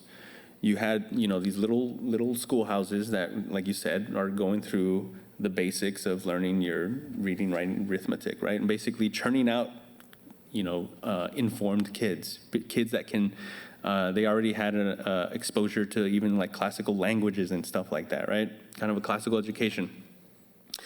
But John Dewey really had it out to reform this type of education that was dedicated to, obviously, a lot of memorization, right? So you had a kid that you wanted to instill information at a young age, not talking about the later ages, but at a young age, instill a lot of information. They're like sponges, so you just give them a lot of information, they memorize it. John Dewey's assumption, and here we go about assumptions, was that kids really don't operate that way. We really should let them kind of dictate to the classroom what they want to learn, right? And in his most popular book, in Democracy in Education, democracy, when he uses that word, he's really talking about a kind of a socialistic type setting, right? Where education is not focused on the individual about, okay, this individual needs to learn certain things. It's really, we need to think about these classrooms as a society because we need to get them ready for the society that they're going to be a part of. And so really, we need them to do more kind of like hands-on, Let's let them play with manipulatives. Let's let them play with blocks. And really just, we want to let them guide. Let's see how they learn and what they want to learn. Let's prepare them for the factory. Exactly, yes. Now, one thing that I did not know previously, I had always heard about John Dewey, but looking more into him and actually looking more at his core worldview assumptions, he was a naturalist. And not one of those, happy naturalists that is, let everybody believe what they want to believe. No, he was outspoken against religion. And this, I believe, is part and parcel of like what his influence was on the public education system. And I just want to read a couple of quotes here. It's kind of like where I think it was Nietzsche who said religion is the opium of the people. Right. Dewey basically quoted that in one of his books. He argues that religion has lost itself in cults, dogmas, and myths. It has become perverted and has generated a slavery of thought and sentiment. Religion is an intolerant superiority on the part of the few and an intolerable burden on the part of the many. And he also said religion is the opium of the people. So he was not afraid to speak his mind against religion, specifically Christianity. And this really was he was a naturalist, meaning there was no supernatural. And he was focused on scientism, right, where it's really the scientific method that is going to bring enlightenment to the education system. Which is faith in science. Exactly. This has made its way into the public education system which resulted in, like what you were talking about earlier, the outcomes-based education. Right. So really, we just need them to learn these few things, but for the most part, we want to get them ready for more practical things. And a big thing of his was pragmatic. You brought that up earlier, right? Yeah. Pragmatism was the name of the game. We don't really want to burden them with learning a lot of information. We really just need to get them ready for society, and basically being in the factory and whatnot. And now here we are, just a little over 100 years later, and you have to hire off-duty police officers to come and make sure that things don't get too violent at our public schools. Mm-hmm. It's almost like if you teach kids they're evolved animals, that they might start acting like animals. And so if we back up to 100 years before John Dewey, we find Benjamin Rush again, one of our founding fathers, father of the public schools under the Constitution. Here's what he says. He says, the Bible, when not read in schools, is seldom read in any subsequent period of life. The Bible should be read in our schools in preference, get this, in preference to all other books, because it contains the greatest portion of that kind of knowledge which is calculated to produce private and public happiness. Now grasp that for a moment. Here's the father of public schools insisting that the best way to secure private and public happiness here in America for our kids is to make sure that they grow up studying the Bible. So we have this, and we have this era, of benefit as kids are learning the Bible in the school system, and then you come along 100 years later, and you have John Dewey saying, no, let's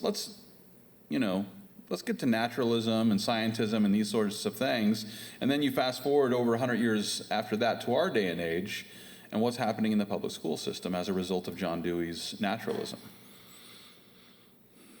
Yeah, I mean, it's everybody's doing whatever they want, whatever's good in their own eyes, right? Like, do we believe that our kids are enjoying happiness, or are they depressed? Are our kids thriving, or do we really find people that are bored of life and bored of school and bored of education, and they'd much rather play video games and listen to music and learn how to dance with choreography? Mm-hmm. Just because that's one of my pet peeves. But I thought you said your pet projects. No, most certainly not. When I see a dance troupe get together and dance together, I just think, why? Don't lie, you were part of a flash mob. Why? Oh, America's Got Talent. I see you tapping your toes down there. Anyway, so I don't see the benefits of the foundation laid by Benjamin Rush. Here's another statement that Benjamin Rush made. He says, the greatest discoveries in science have been made by Christian philosophers, and there is the most knowledge in those countries where there is the most Christianity. Wow. Yep. So he's saying, as far as, hey, if you want to really thrive in the realm of science and scientific discovery, be a Christian. Study the Bible and learn about God. Because as you pointed out, science is really just trying to think God's thoughts after him, right? Or understand the created order of the immutable God who put all things in motion. Just to provide some contrast to that, this is the result of Dewey's philosophy in the education system. Here's an author, Henry T. Edmondson, who wrote a book, Dewey and the Decline of American Education.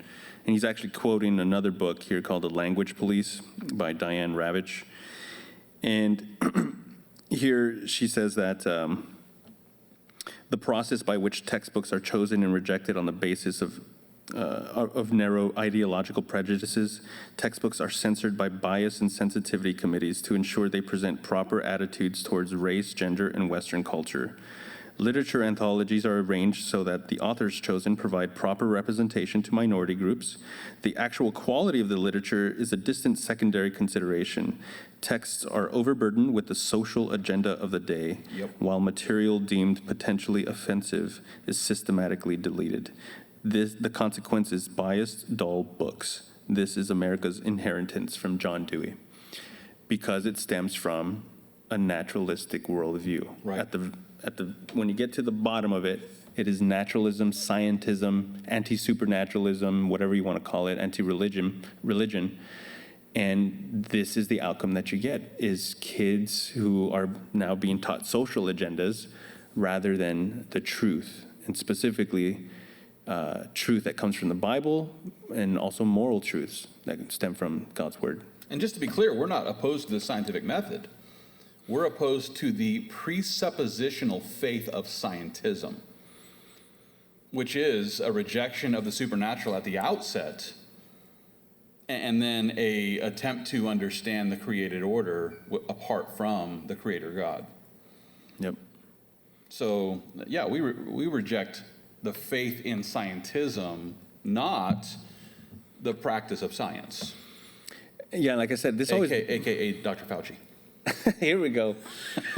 Like I said, right, this boggles my mind, the fact that imagine, being a science teacher, and let's say you are agnostic or atheist or whatever, and you put your faith in science, in the scientific method, but then not knowing that you are standing on the shoulders of giants, as it were, right? And that's, Newton said that. He was standing on the shoulders of giants. But that can only be sustained by the Christian worldview. That's right. Imagine not having that ignorance, that the very thing that you are doing can only be provided by the very thing you reject. Because the founding fathers of science are Christians. Yeah. The scientific method was created by a Christian. Right. Or I should say discovered. That might be a more proper way to put it. Created. Yeah, it's amazing. Yeah, when you just take a little stroll back down memory lane and you see the impact that Christianity has had, but then you ask the more fundamental question, why is it that Christianity was able to do all this? Why is it that Christians were specifically the ones that started these educational and scientific revolutions, right? And maybe that's where we can jump into, is there anything in Scripture? What motivated these people to do these things? Well, we definitely see that there's an educational problem, because it seems to me that kids are being programmed and indoctrinated, not taught how to think critically, and that's based on a philosophical problem, which stems from an epistemological problem. And so the question then is there a foundation for good epistemology, which would then provide us with the ability to develop a proper philosophy on education, which then will help us to achieve an educational system that is actually in line with good epistemology? You got anything? There's a lot of ologies. We got what? Yeah. No, if I would want to just relay that to the viewer and just say, look, obviously we have a problem. That's the top level. We see there's a problem. And this has been going on for more than decades, right? People have been complaining about the education system since the inception of education system, the public education system. But that's where you need to begin asking the more fundamental questions. What is the philosophy? Who are the people behind the education system? What are their beliefs? What are they trying to push through behind the scenes? Right. Why does my kid need to be learning these things? And ask critical questions, right? I'm the father of a 5-year-old, who will be beginning school soon, but I can tell you, I've heard of so many, I have family members and friends that already have kids going through the education system, and just encourage them, ask those critical questions. about the philosophy behind the education. Critical thinking, not critical theory. Right? Exactly, yes. But always ask why. Why does my kid need to be learning these things? And then get back to the epistemology. What makes you think that your starting point is correct? As a Christian, we believe we have sound ground to stand on, to believe that this is the philosophy that we should take about education. And again, epistemology has to do with the theory of knowledge, or how we know what we know. And if we don't begin with a basic understanding of what is the basis of real knowledge, and how do we arrive at forming how is it that we can come to the conclusion that something that I believe is not just an opinion, but rather a justified belief that corresponds with the truth? So, is there a basis for epistemology then? Found in the Bible you're talking about? Yeah. I think the Bible is very, very clear on this about the basis for epistemology. So here we have in Proverbs. In Proverbs, I would encourage every Christian to really be a consumer, just to go home and read Proverbs, because it speaks a lot about wisdom. And here we have Proverbs chapter 9, verse 10, that really gives us the foundation of epistemology. The fear of the Lord, listen to this, the fear of the Lord is the beginning of wisdom, and the knowledge of the Holy One, God, is understanding. So the fear of the Lord is the beginning of wisdom. I remember I was in college when this passage is actually repeated in Proverbs chapter 1, verse 7. And I remember that became, Christians like to have life verses, right? And that was my life verse there, because I was in college in the middle of I'm in secondary education. I'm learning so many things, but I was also a Christian, and I wanted to make sure that I wasn't learning for the sake of, just consuming information and being a smart aleck or something. But I wanted to make sure to use my knowledge in a wise way and for God's glory. And so Proverbs chapter 1, verse 7, which basically repeats Proverbs 9 here, it says, the fear of the Lord is the beginning of wisdom. Right. You can't have true wisdom, which is the proper application of knowledge. Correct. Without the fear, the reverence, the awe of the one who created you. Amazing.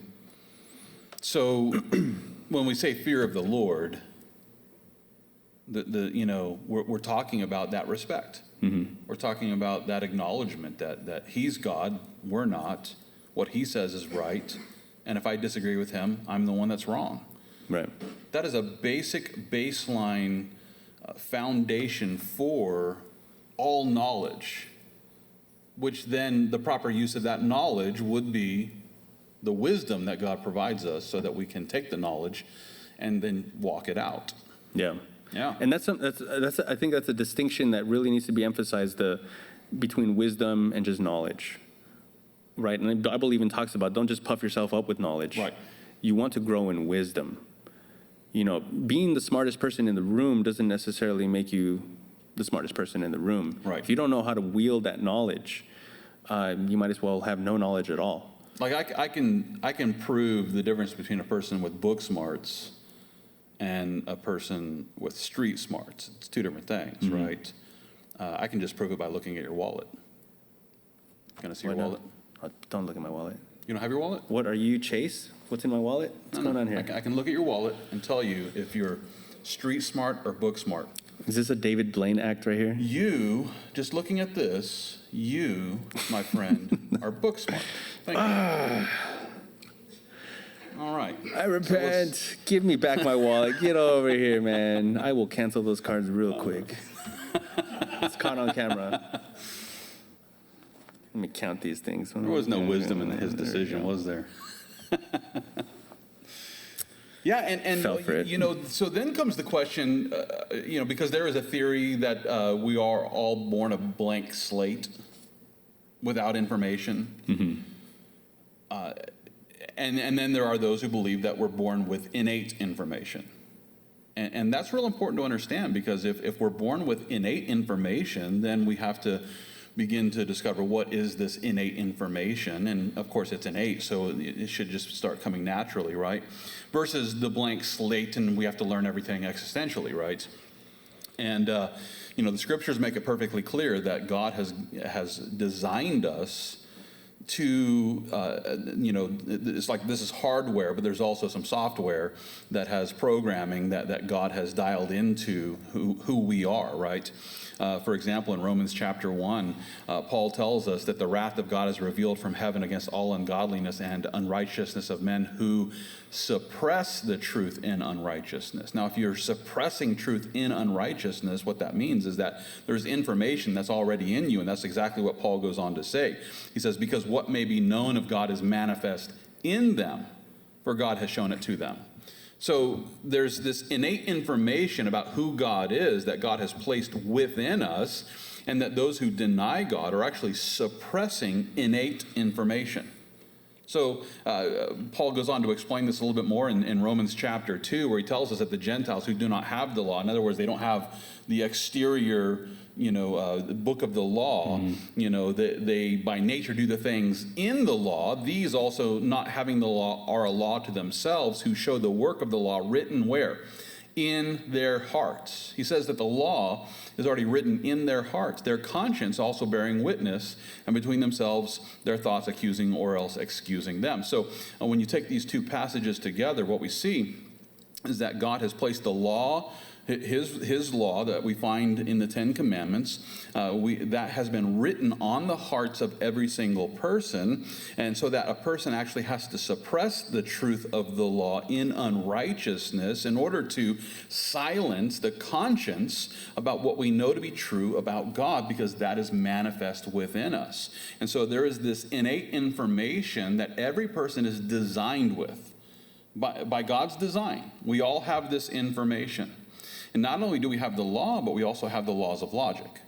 So we have, the laws concerning, the Ten Commandments, that there should be no God before him and these sorts of things. And this information is something that we innately know, along with the laws of logic, which we can sum up as the law of identification, the law of non-contradiction, and the law of excluded middle, or what some might list as if then, either or, neither nor. This is innate information that kids will begin to manifest, pretty early on in life in some ways. For example, I'm sure if you give one of your boys a larger piece of cake, what does the other child immediately do? Hit him. Yeah. But the anger is stemming from the fact that brother got a bigger piece of cake. Yeah. And so they're able to identify right off the bat that there's some unfairness going on here. Yep. I didn't get the equality of outcome that, the leaders of our country promised. Mm-hmm. Right? So kids at a very young age start, using these laws of logic. They start looking at something, identifying it as something that they believe to be good or bad, that is either right or wrong, that it's neither this nor that. And then by, 4th grade, 5th grade, 6th grade, you start seeing kids using these laws of logic, which is why I believe that the school system is completely doing a disservice, intentionally or unintentionally, by withholding from this age group formal courses on logic, the laws of logic, and rational thinking. Yeah. But this is innate information that God has dialed into each person, and we see Solomon kind of talking about this wisdom, this information that is a reflection of God's very logos, or his infinite mind. And we find this here in Proverbs chapter 8. Here Solomon says, receive my instruction and not silver, and knowledge rather than choice gold, for wisdom is better than rubies, and all the things one may desire cannot be compared with her. I, wisdom, dwell with prudence. And so this is a personification of wisdom. I, wisdom, dwell with prudence and find out knowledge and discretion. The fear of the Lord is to hate evil.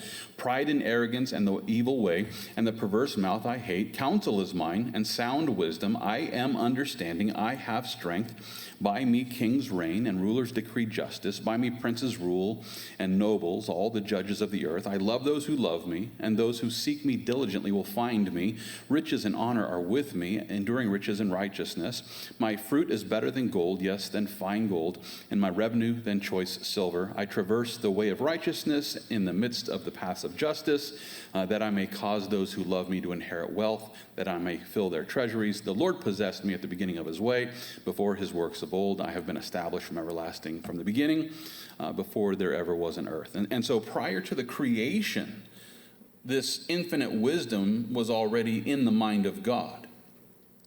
And in the creation and in the created order, God creates man in his image and according to his likeness, which includes a certain amount of this wisdom, this innate information that God has dialed into the creation of mankind. And therefore, when we're born, we're not born a blank slate.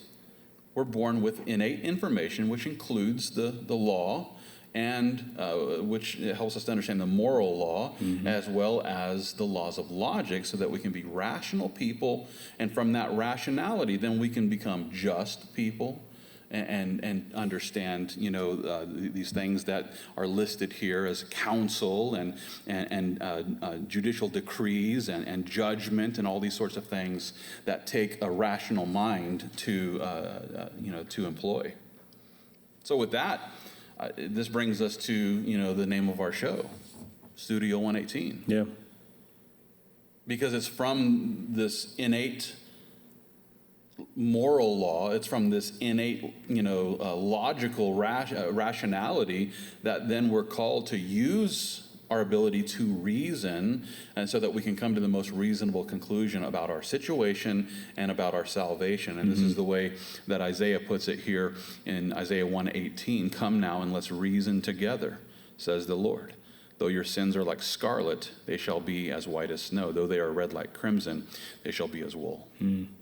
Love that. Yeah, that rest of the verse really makes an impact. A proper use of reason will lead you to believe that you're a sinner, that you've been stained by your own sins, but that there's a solution. There's a cleansing that can come for those who trust in the Lord. Yep. That's the reasonable conclusion you should reach. So this is the basis for all real knowledge. Everything beyond that is less important. This is the most important truth that anyone might embrace. And from this truth, we can begin to enjoy, science and literature and, all these other forms of knowledge. But if you don't begin with the most important basis of knowledge, well, then everything else just becomes, to a large degree, meaningless. Yeah. You can be the wisest, most knowledgeable person in the world, or the most knowledgeable, I should say, and not have the wisdom to recognize that all of your knowledge is pointless if at the end of the day you die and go to hell. Yeah. So this is essentially what Benjamin Rush was talking about. Most certainly. That when we study God's word, we see these passages come up, and they tell us about the reality of the situation of our life, of the universe, essentially. There is a God. He created us with this innate information, but there's also a problem that needs to be resolved before we can go about our lives, right? We need to have a right relationship with our Creator, who will then enable us and strengthen us to not only overcome the sin in our life and have eternal life, but then to enjoy the fruits of our labor here. Right. And enjoy the creation that He's created for us, and really have dominion over it, right? And mold it into something that is great, that really shows off the creative powers that He's given us, that He's built into us. I think it's amazing. Well put. But yeah, that's definitely not being taught in schools for sure. But then from this point of epistemology, now we have a basis for understanding the laws of logic. Now we have an understanding that it's the fear of the Lord that enables us to gain knowledge, which then we can use in a wise way. And this then enables us to develop a philosophy of education, which can then be carried out in a practical way as we educate our kids. And this is exactly what Solomon is talking about in Proverbs 22. It's verse 6, where he says, train up a child in the way he should go. Now think about the concept of should go. What way should he go? And where would you get that information? Well, it goes back to epistemology. Yeah. Train up a child in the way that he should go. Well, what way should our children go? Well, the way of the Lord. We should be instructing them on the narrow path of the Lord Jesus Christ. And then Solomon says, and when he is old, he will not depart from it. Train him up young to understand the truth of God's word, and it will guide them on the proper path as they head out in the future. They'll be able to think critically. They'll be able to think for themselves. They'll be able to take, the information that they've received and use it in a wise way in obedience to the Lord. So there's a training that has to happen, an education of our kids that stems from a proper philosophy of education that has to be built upon the correct epistemology. Yeah. Yeah. Well, and then there's a parental responsibility that you could probably speak to here. Yeah, here, these are verses that I definitely hold on to. For instance, in Ephesians chapter 6, Paul is encouraging children to obey your parents in the Lord, for this is right. But then he goes and turns his attention to the parents. After he says, honor your father and mother, right? But in verse 4, he says, and you fathers, do not provoke your children to wrath, but bring them up in the training and admonition of the Lord. Now, it's obvious what he's saying here, but we need to bring it out even further where he says, he's talking to the parents, he's talking to the father specifically, where right. It is the responsibility of the father to train up their child. So there is an obligation now on the parents to train up the children, not to essentially send them off for somebody else to do the heavy lifting, but really education on a whole should be done at the home. Now, we can talk about, what does that mean? Can I send my kid off to school, blah, blah, blah.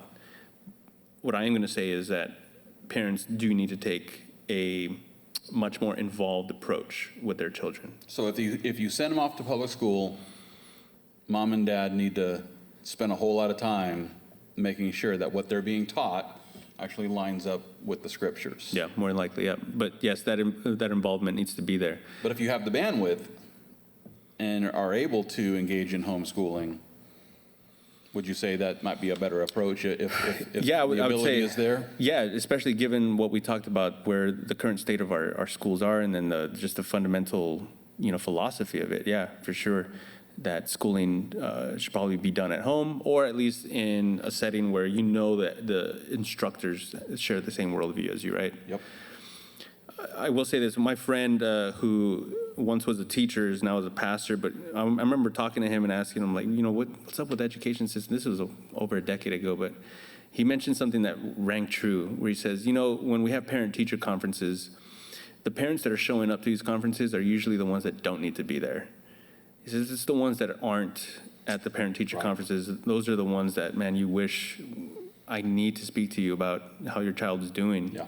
But that just goes to show that the lack of involvement of the parent in their child's education, it has ramifications. Not just in knowledge, not just like, okay, can they pass a test?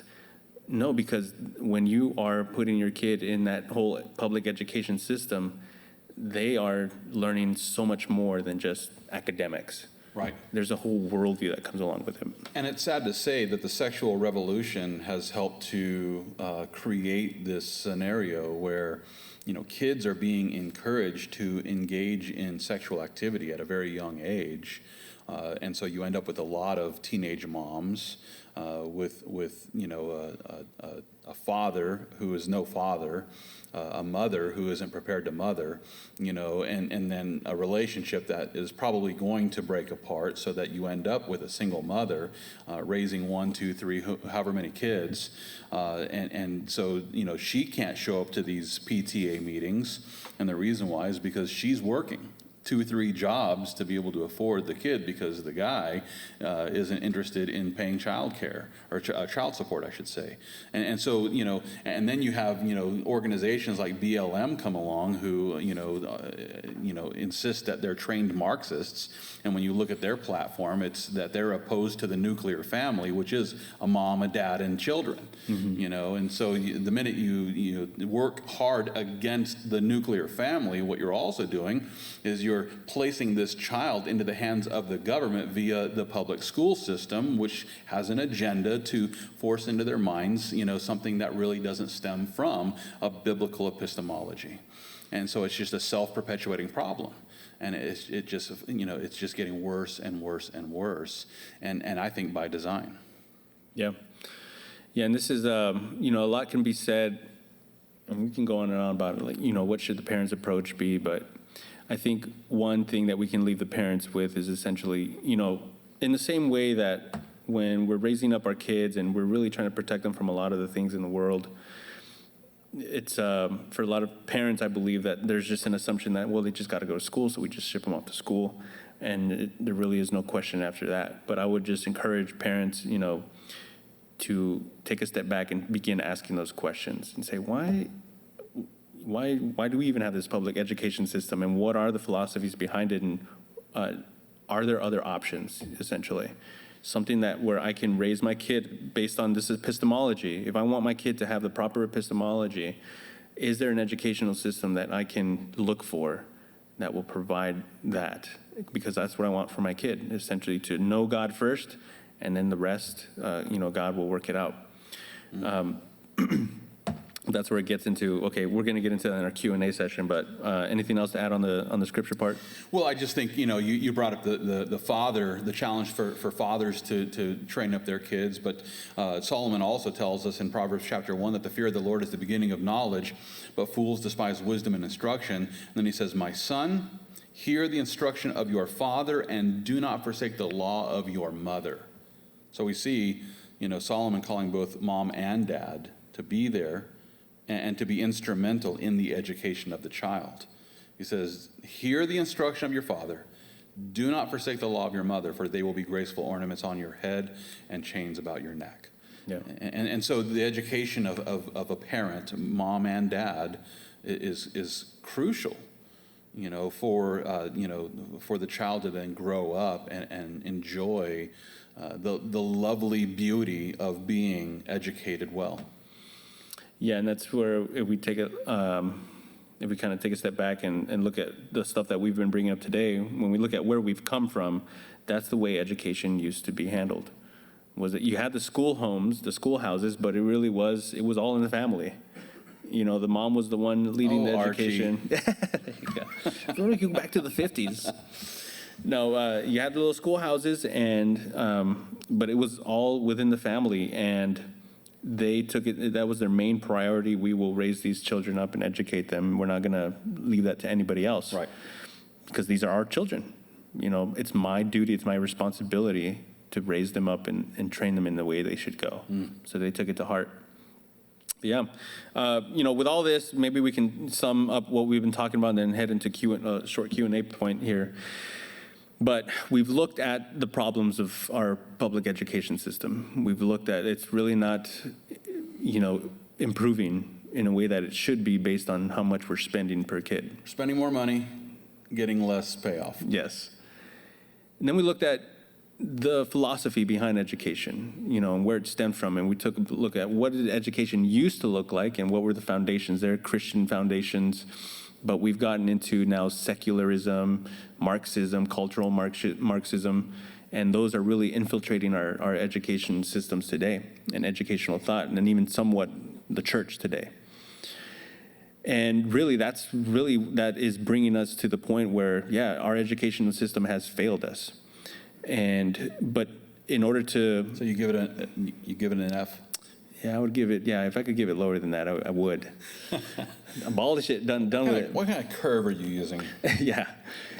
But that's where we need to get back to, well, how do we improve it? Well, we talked about, we need to get back to the proper epistemology. What is the founding principle of knowledge that we need to have? And as Benjamin Rush said, we need to look back at the Bible. Right. This was a part of our education for a long time, but now it's been removed and we see the consequences. Big time. But we need to get back to that proper epistemology.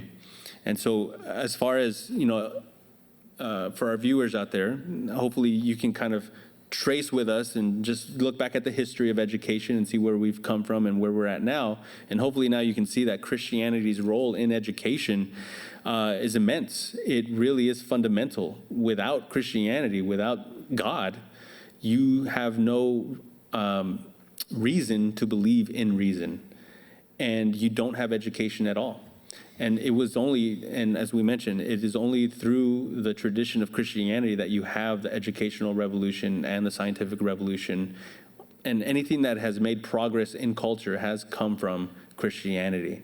And hopefully you can take that message now out and do something with it. But first, let it start in the home. Let it start with your children and train them up in the way they should go.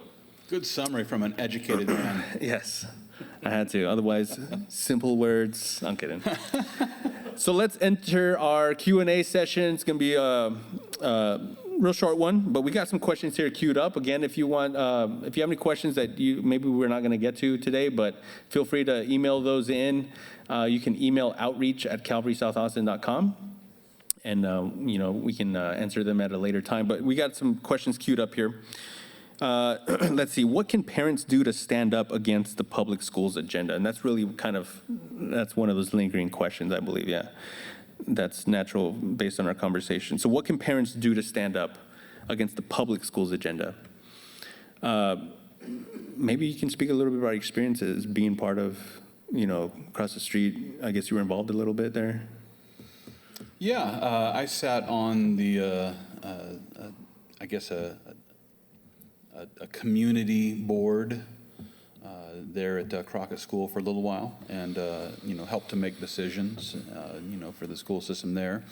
And there are, board meetings that happen at every school, so when these public meetings happen, if you have the time and the energy, then I encourage you to show up and speak out.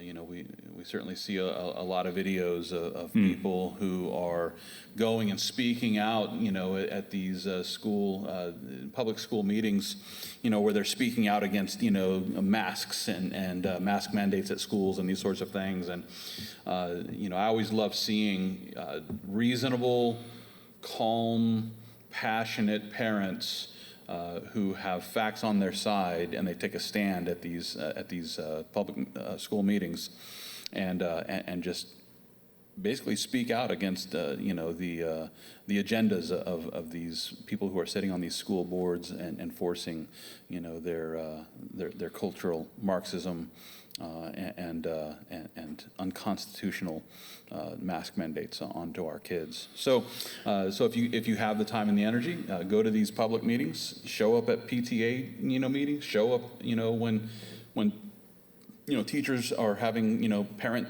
teacher meetings. Show up, come with facts, and be ready to defend the Christian faith. I would also add that if you're in a place where it is, you have serious doubts about what that school that your kid's in can do anything for your kid, seriously consider pulling them out of that school. Sure. That is another option. There are charter schools, some are free. There are private schools, and I know some do offer scholarships and whatnot. But point is, there are other alternatives. Your kid doesn't have to be stuck in a public school system. And so, but I know it's a tough conversation for a lot of parents to have. But the point is, that's another way to let your voice be heard, with the feet walking out the door. Yep. And we're gearing up to open up a school here, for as soon as we can. And so we've had a hiccup along the way, but we're hoping to, start getting kids, providing kids with a way to be educated here at Calvary South Austin. So we'll keep that on the, on the information page of our website and roll out information as possible. Yeah. I've been told we're going to sign off of Cable Access Channel 11. Keep up with us on YouTube. We'll be back in just a little bit. We are back. Thank you. We just had to take a little break. We went off of Cable Access Channel 11, but we're still on YouTube. So we're continuing our Q&A session. We were talking about, how can a parent stand up to the public schools agenda? And that is a very good question, but we brought up, show up at the meetings, be involved. I know that's very time consuming. I remember my mom, when I was a kid, she was super involved. And to the point where I got embarrassed. I was like, Mom, you're at everything. You know, I don't know how I turned out, but you tell me. We called them Smothers. Yes, Smothers. she did a great job. Yes, she did a great job. My friends will tell you otherwise. Right. Well, and then, you know, of course, you know, vote conservative.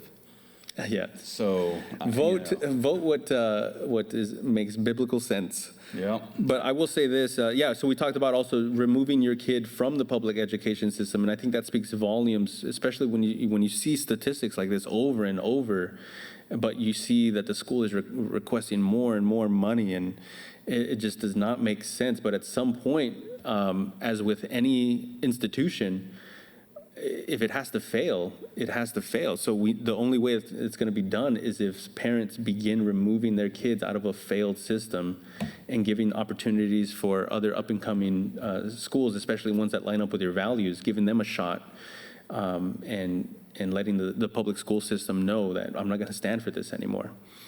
But I know those are definitely hard situations to wade through.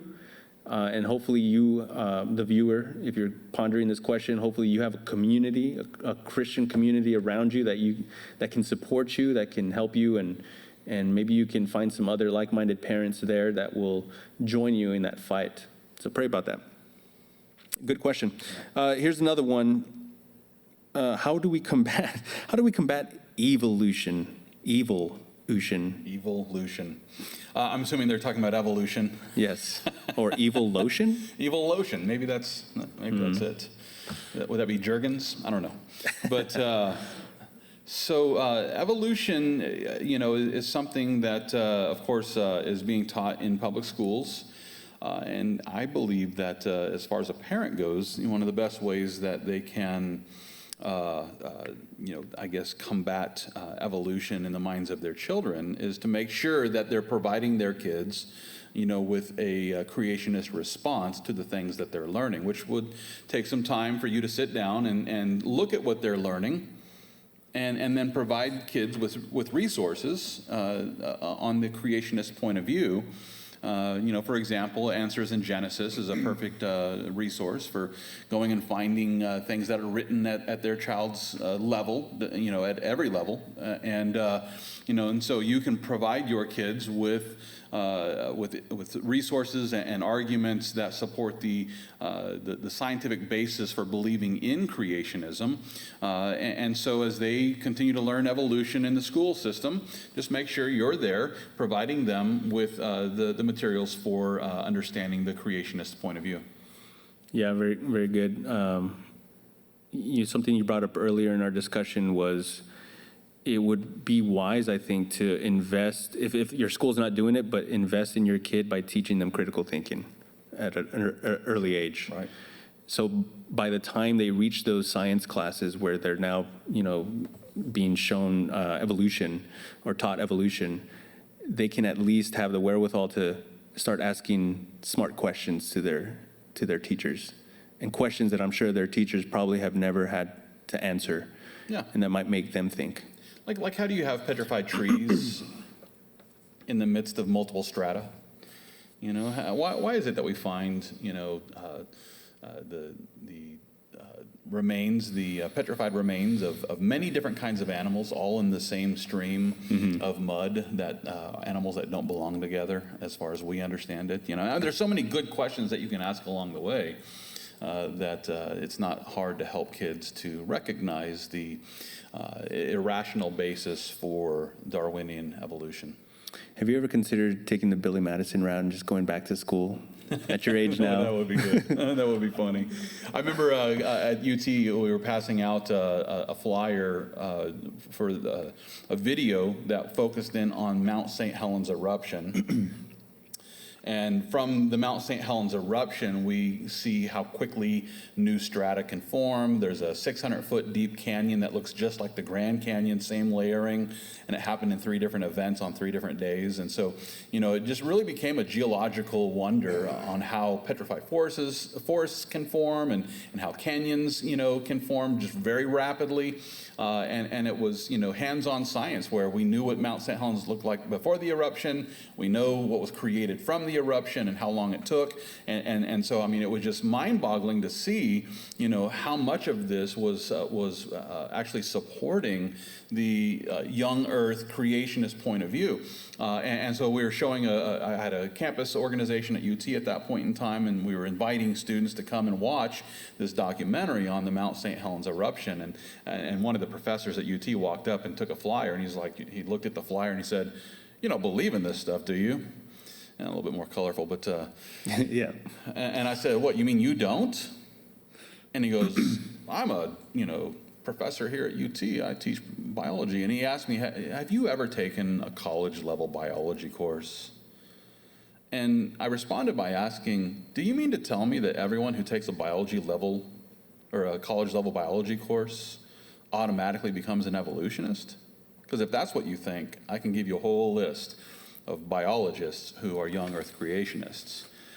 And he said, "Well, those people, I just, they're idiots, type of thing." And I said, "Okay, well, you can convert me to a Darwinian evolution right now. Just tell me what the mechanism for evolution is."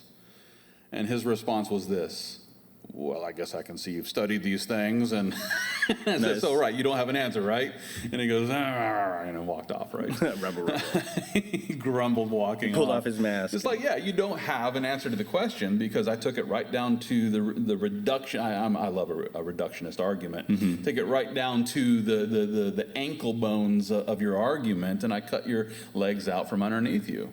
And you don't have an answer. So, it's those sorts of things where we can just help our kids to realize that there are some very simple arguments that we can give them that will just undercut the lion's share of what is presented as Darwinian evolution. Yep. Yeah, how to combat evolution, investing in your kids. And then, as a parent, again, just being involved. And sometimes if you need to speak up, speak up. If you see that this is, as we said, there are some teachers that they believe that they've been placed in a position of power, and they wield that power and start trying to break your kid's faith down, then there's probably a point where you need to step in and challenge that. Obviously, don't don't be crazy about it, but there's a whole way of doing that. But I think the biggest thing is going to be investing in your kid and preparing them for what's going to. I experienced it. When I was in 5th grade. So in 5th grade, in our science class, we started talking about dinosaurs. And one of the questions was posed that was presented was an argument against the Bible, that because there are no dinosaurs in the Bible, then the creation story in the Bible must not be true. We have evidence of dinosaurs. We have fossils of dinosaurs. We know that they were here on the planet. And because the Bible never mentions dinosaurs, then the Bible must be false. that's something that I was taught in public schools, 5th grade. And that was one huge reason why I turned away from my mother's faith. My mother was a sold-out Christian. She was on fire for the Lord. And, it was at that point in time, I had kind of, emulated her faith or mimicked her faith, and I had her faith because she was my mom and she must be right.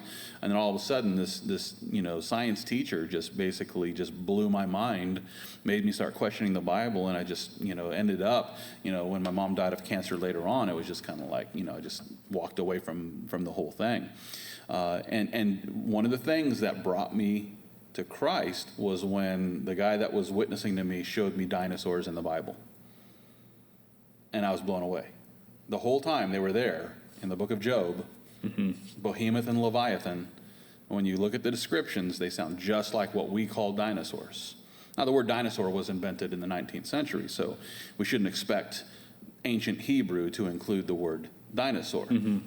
But we do find Behemoth and Leviathan in the book of Job. And as you look at their description, God is telling Job to look at Behemoth, which sounds like probably a brachiosaur, and then Leviathan, which is an unknown critter that but sounds like a dinosaur. And so clearly, God was telling Job to look at dinosaurs. So it blew my mind, and it wasn't the thing that convinced me to become a Christian, but it was one of those things where it's just kind of like, well, I can't use that anymore against the Bible, because clearly there are dinosaurs in the Bible. Yep. And it caused me to continue considering the scriptures as a source of information about who God is and what He's done. And that also brings up another thing about, there are teachers who will speak ignorantly, whether they know it or not, about things that are in the Bible, right? And so number one, of course, instruction in God's word and making, like, how do you know counterfeit, right? You study what the real thing is. So instruction in God's word so that they're prepared and say, that's not in the Bible or whatever. Or sometimes it doesn't even have to be in the Bible. But as long as you can ask critical questions about, okay, let me think through this. Does that really follow from this? Like, even if there were no dinosaurs in the Bible, does that argument make sense? Because there are no dinosaurs in the Bible, therefore, Christianity is done with. Right. Does that really follow from the premise or whatever? Nope. Again, teaching your kid critical thinking and just understanding those leaps of logic. It's what we would call an argument from silence. There you go. I think that would go a long way. But yes, plenty of stories to go around where, us as kids, man, the things we had to deal with. So that takes care of evolution.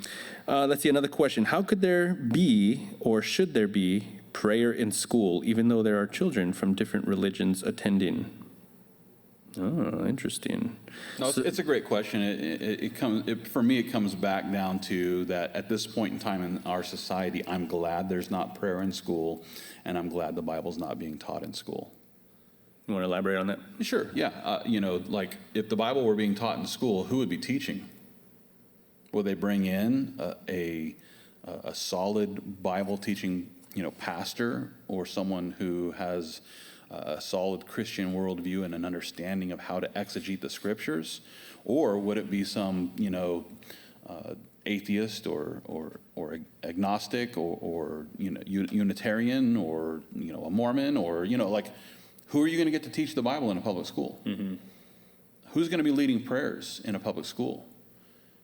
Someone of a Unitarian faith, someone of Zoroastrianism, is it going to be a Buddhist? Who's going to be leading the prayer? And is it going to be meditative? Is it going, so based on the nature of the public school system as it is today, I'm glad there's not prayer in our schools, and I'm glad there's not Bible reading in our schools. So you think those days are long gone? Well, I'm not.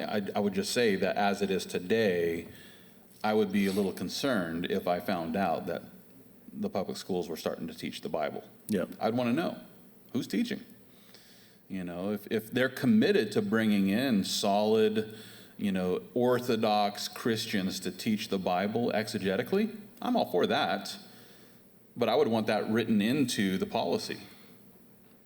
So, when the decision was made to take prayer out of school, when the decision was made to take, Bible study out of school, maybe back then I would have said, oh, hold on a second, what are we losing here?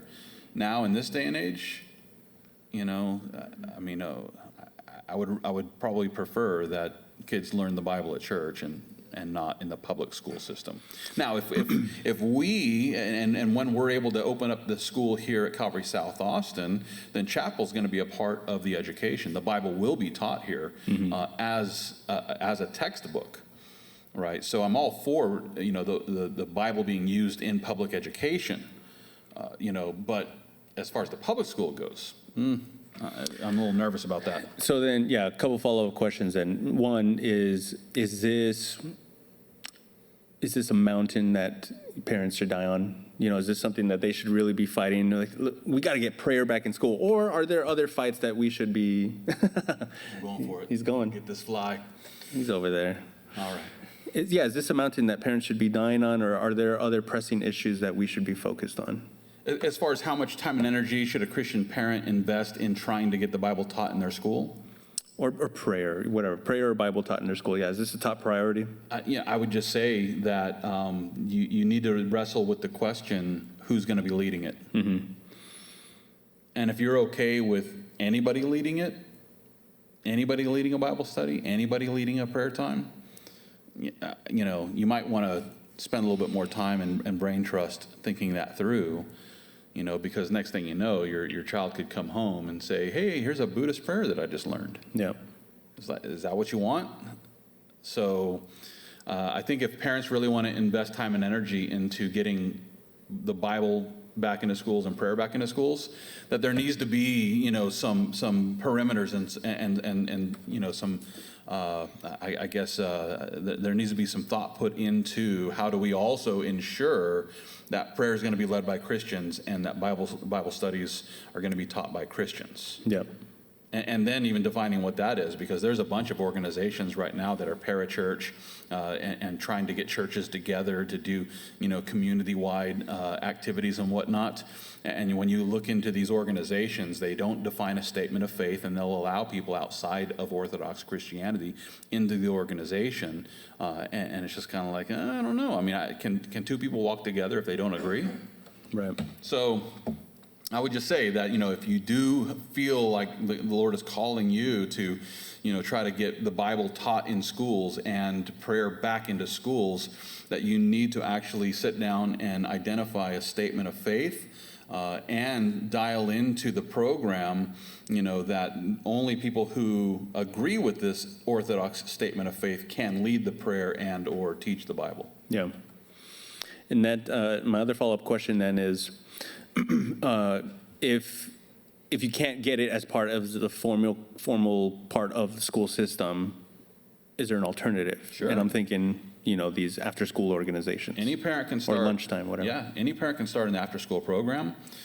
Brenda, my wife, led an after-school Bible club at Fulmore Middle School for years and years and years. Of course, she runs our daycare here at the church now. But while she was working in the public school system, AISD, she was a PE coach at Fulmore Middle School. And then every Friday after school, she had a Bible club that they told us we couldn't start. And then we lawyered up, and all of a sudden we could start it. Mm-hmm. And so, she led a Bible study with a group of kids for years and years. And she turned it over to another Christian when she left. So I don't know if it's still happening, but I pray that it is. And then for a time, we had that lunchtime group here across the street at Crockett High School, where, our aim was to essentially kind of a format like this, where we want to talk about these tough topics and essentially expose the kids to them and just have a good conversation with them, right? And we had some pretty good turnouts when free pizza was offered. But then also the kids were genuinely interested in those topics, They right? were. But yeah, it allows us a chance to teach the Bible. What does the Bible have to say about this, basically? Yep. Yeah, so you can start a campus club and have lunchtime programs and after-school programs, before-school programs. That is something that you can do. And if the school system says you can't, then legally they have to shut down every other program that is extra or after schools, after school program or whatever time of the day. If they disallow a Bible program, they have to shut down all the programs, and that's the legality that we got them on there at Fulmore when they told us that they wouldn't allow a Bible study, as an after school program. We basically said we're lawyering up, and you guys are either going to have to shut down all programs or allow this one. And all of a sudden, they had no problem. Interesting. Very good. Yep. All right, another question here is, how do children attain these critical thinking skills? Yeah. Very good. Yeah, how does one actually, where do you start? What is even involved in that kind of stuff? I can tell you personally, I didn't even learn about this stuff until I was in college. Again, no exposure to that. It was kind of just like, you got to have faith kind of deal. And until I was challenged in college, that's when I was like, oh, got to look into these things. And then that's where I found critical thinking, critical reasoning, logic, and that kind of stuff. But is there anything like that for kids? And I can take a stab. There are. Yeah. There's definitely stuff, even as young as you want it to be. There's some great Christian book publishers that have curriculums even, or just books that introduce young kids to critical thinking by showing them exercises in critical thinking. I mean, kids have that innate law. They have it in them. You just got to kind of bring it out of them, and by showing them, do it. Yeah, you can do it. So there's small books for small kids, but then there's curriculums once you get to like that middle school age level. And again, there's Christian book publishers that will do this. There's great even courses that some Christians offer that you can go through. Great books available. I know one that I did when I was in college, at least, so this is for older kids, but there was one by Norman Geisler, and that was actually called Come Let Us Reason. Mm-hmm. And that was a great introduction to logic. That's at least one that I've been exposed to. But yeah, there's a bunch of resources out there. If you have any questions about specific resources, I would guess, email outreach@calvarysouthausten.com, and we can forward those to you. But do you have any others?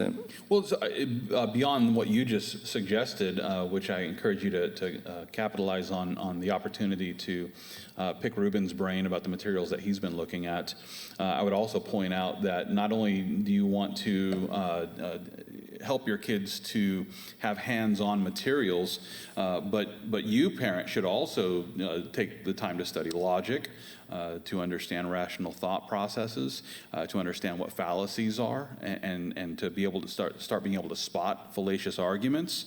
And then as you work together with your child in learning these things, start applying them. And that's really where the rubber meets the road. The fact is that you can learn something and turn around and forget it. Like how many people that went through high school, went through college, remember all the important things that you learned along the way? Chances are you've forgotten more than you've retained. And that has a lot to do with just using the information. When you constantly use the information, you retain it better. So, sitting down with your children as you're learning about logic and fallacious arguments and these sorts of things, and taking the time to, like maybe your kids want to watch a certain movie. They want to watch the Lego movie, and just as you're watching the movie, think critically about the movie, and then when the movie is over or when the TV show is over, take the time to say, okay, let's talk. Let's talk about what we just saw. Did you see any fallacies? Did you see any logical inconsistencies? And discuss what you were just entertained by, so that not only did you enjoy the entertainment of it, but now you're also learning from it, and in that process you're helping them to think critically next time about the next movie or the next television show that they watch. Or you can sit down and if your kids want to listen to music, they want to get the latest album by whoever. It's like, okay, let's sit down and analyze the lyrics. Don't just buy your kids any old music. Most of this music is just garbage, and it's poison for the brain. And kids are more easily, and more readily able to recite, the lyrics of the latest whatever song than they are, to actually quote scripture. And so when they say, hey, I'd like the latest album by such and such an artist, say, okay, well, let's go pull up the lyrics, and let's analyze what you're about to stick in your brain. And let's consider what it is they're saying. And let's consider it logically and biblically and rationally. Help them to think through the information that they are, ingraining here. Yeah.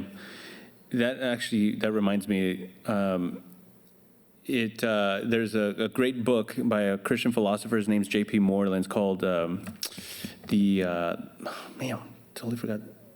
Oh, love the Lord your God with all your mind. I think that's what it's called. Anyways, J.P. Moreland.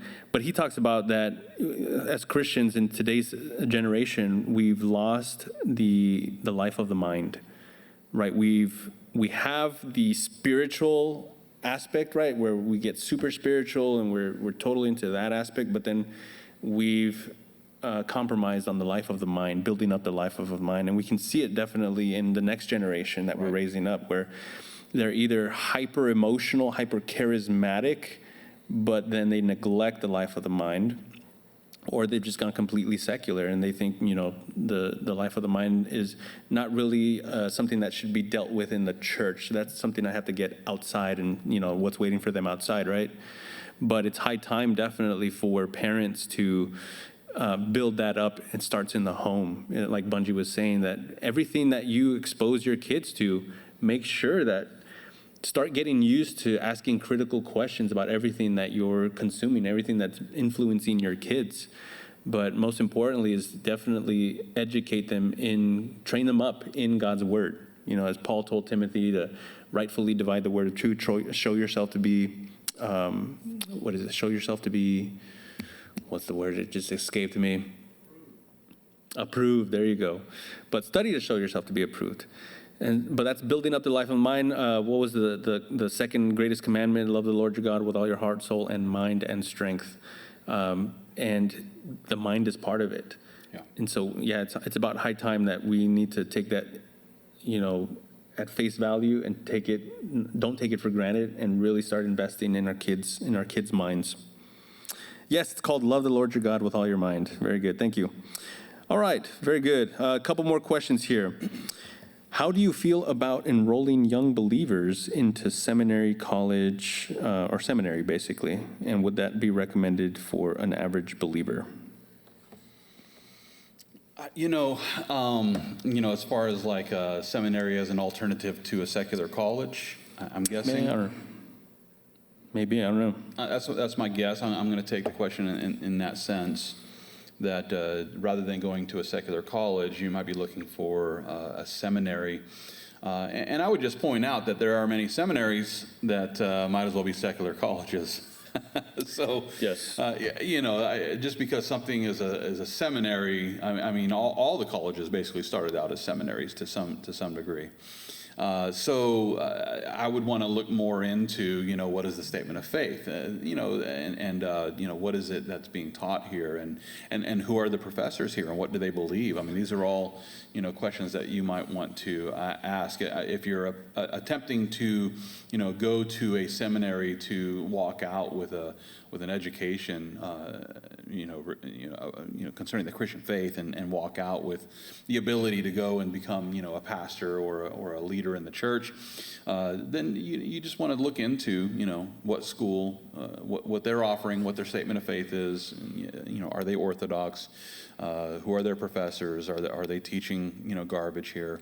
And then be ready to, just compromise when you see that there are going to be some things that are probably off.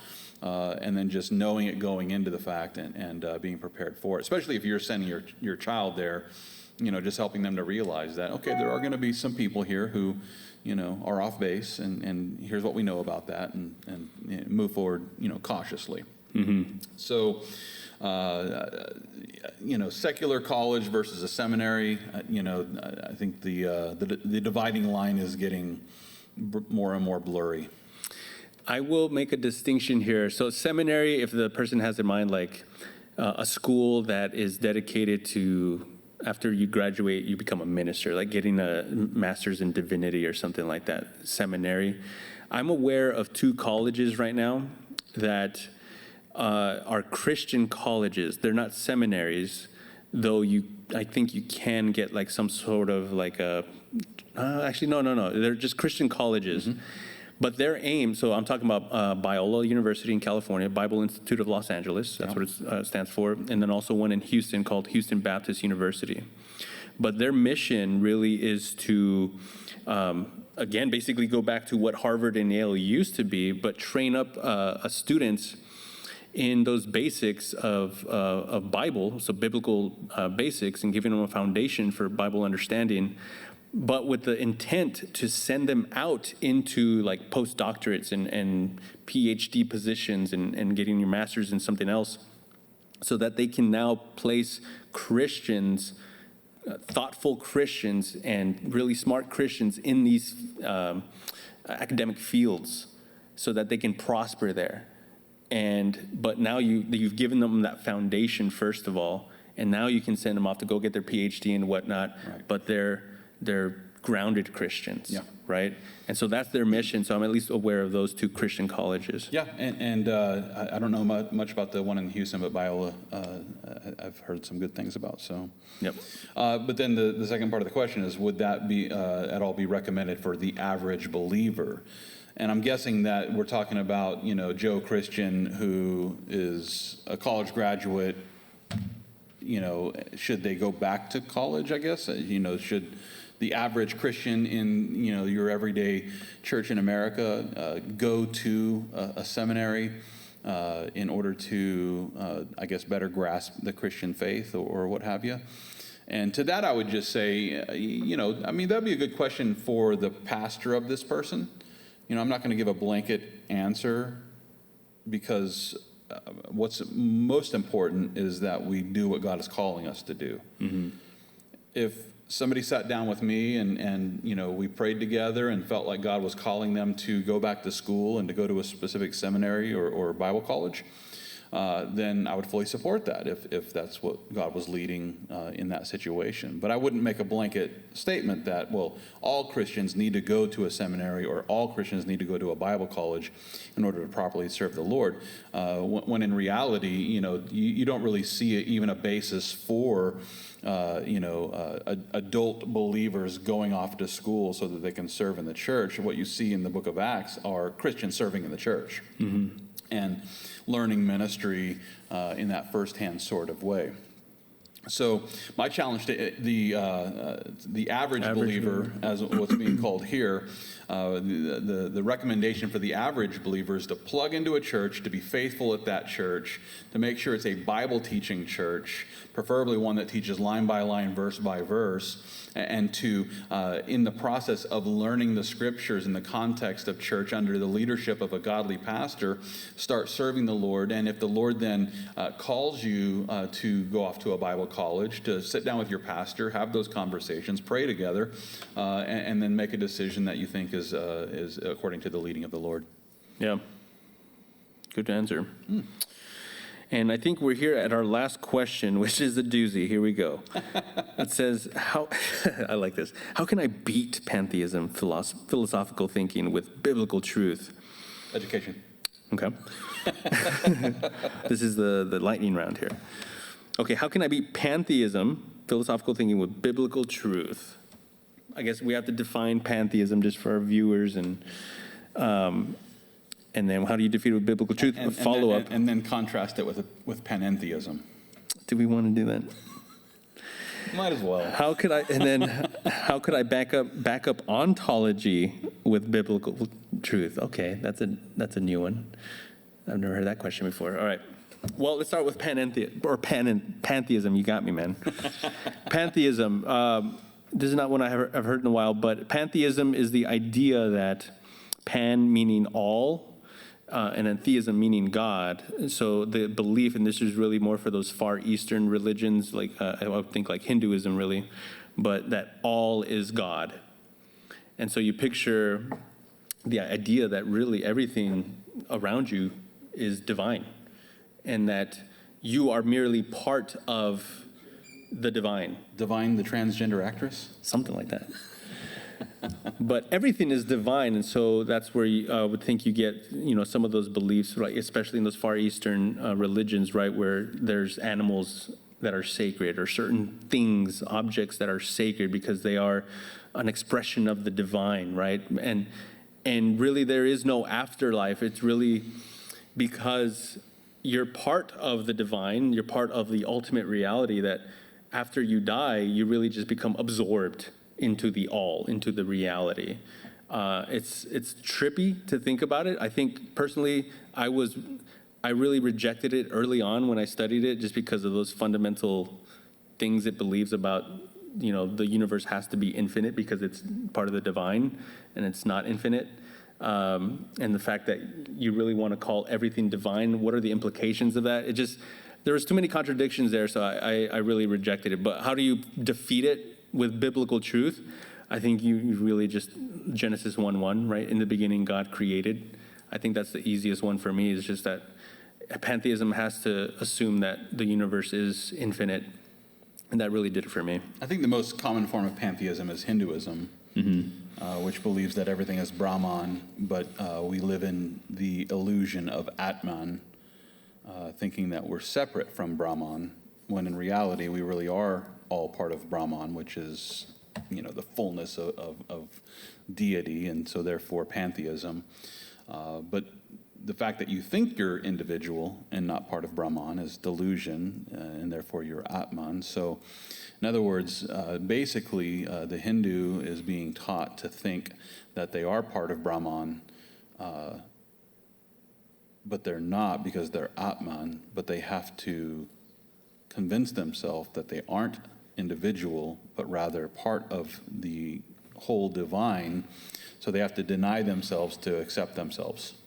Are you trying to follow the cup? Like, where am I at here? So I have to deny who I am To accept to accept who I am. Sounds like Gen Z. So don't expect those who embrace Hinduism to think logically, because they would argue for a trinary form of logic, which is both and. Mm-hmm. And then those who embrace it will say, well, you have your binary logic, your if, then, either, or, neither, nor.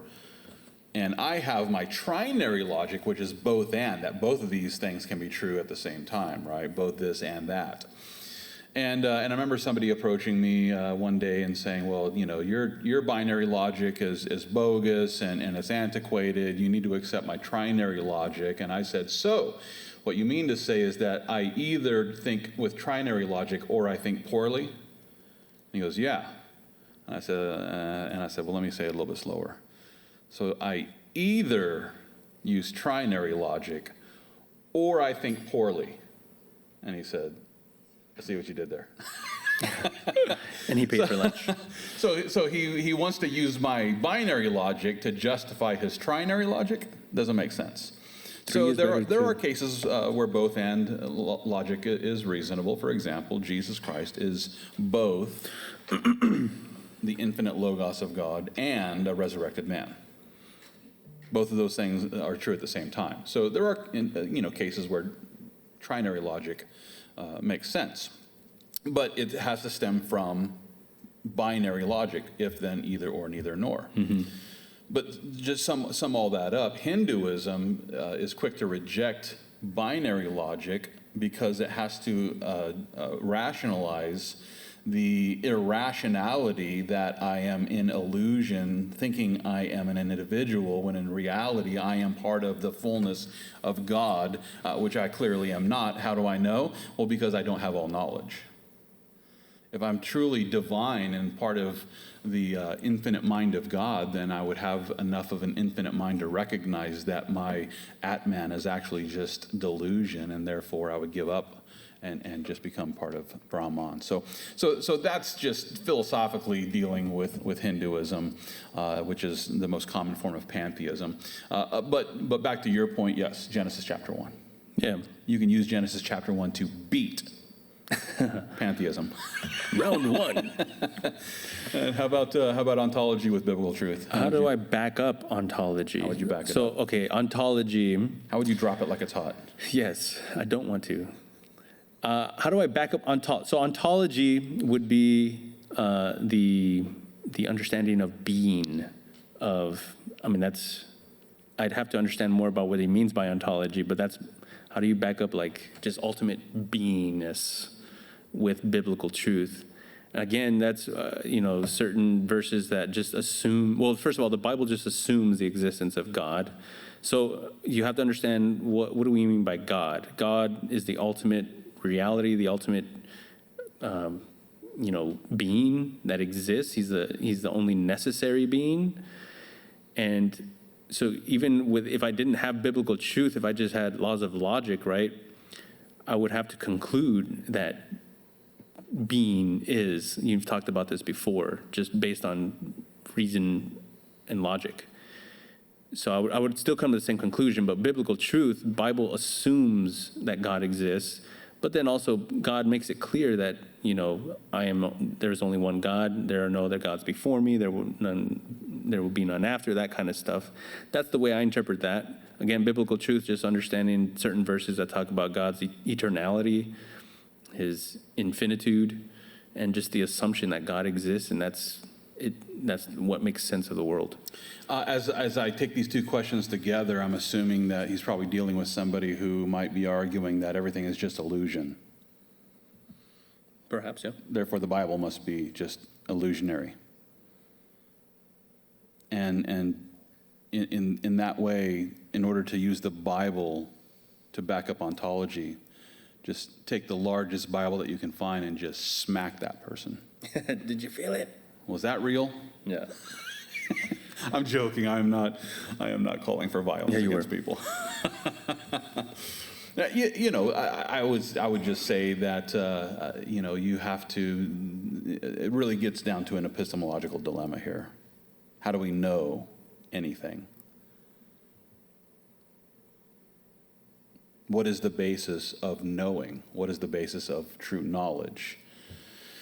And that gets back to, well, I would have to get back to, I think, therefore I am, without putting Descartes before Dehors. But so I would need to recognize that in order to deny my existence, and this gets into, an argument that's outside of the Bible, but I think that's necessary for even getting to the place where I can say the Bible does provide me with information, right? Because who is the looker within me, and how can I know that I actually exist and I'm not just the dream of some giant, right? So I think, therefore I am. If I deny myself, then I have to exist to be able to do that. I'm a being. I am not a necessary being. I must come from a necessary being, and the necessary being that has created all unnecessary beings would be very much like the best elements of the human character, and therefore I should look for that kind of God who would create this kind of being. And as I do all of that, I arrive at the Bible, and therefore the Bible justifies and satisfies the ontology that I embrace. Yep. Yeah, those are interesting when dealing with a pantheist. I've never had to talk with a pantheist before, but yes, I would want to ask all those questions essentially. Yeah. I want you to tell me where you're coming from. What are your fundamental assumptions? Right, because a pantheist could embrace all kinds of different things. Yeah. There's just because Hinduism is the most popular form of pantheism doesn't mean it's the only form. Right. And then you even brought up animism, that there's special power in certain created things and these sorts of things, right? And then there's panentheism, that God is both part of creation, or God is not only the creation, but beyond the creation as well, and there's so many different, yeah. Panentheism, I don't know, man. There's so many prefixes you can throw on top of that. But yeah, so off topic from education, that's how I would deal with those things. Yeah, awesome, cool. Well, I think that does it for our Q&A session, everyone. Thank you, viewers. Thank you for tuning in on YouTube.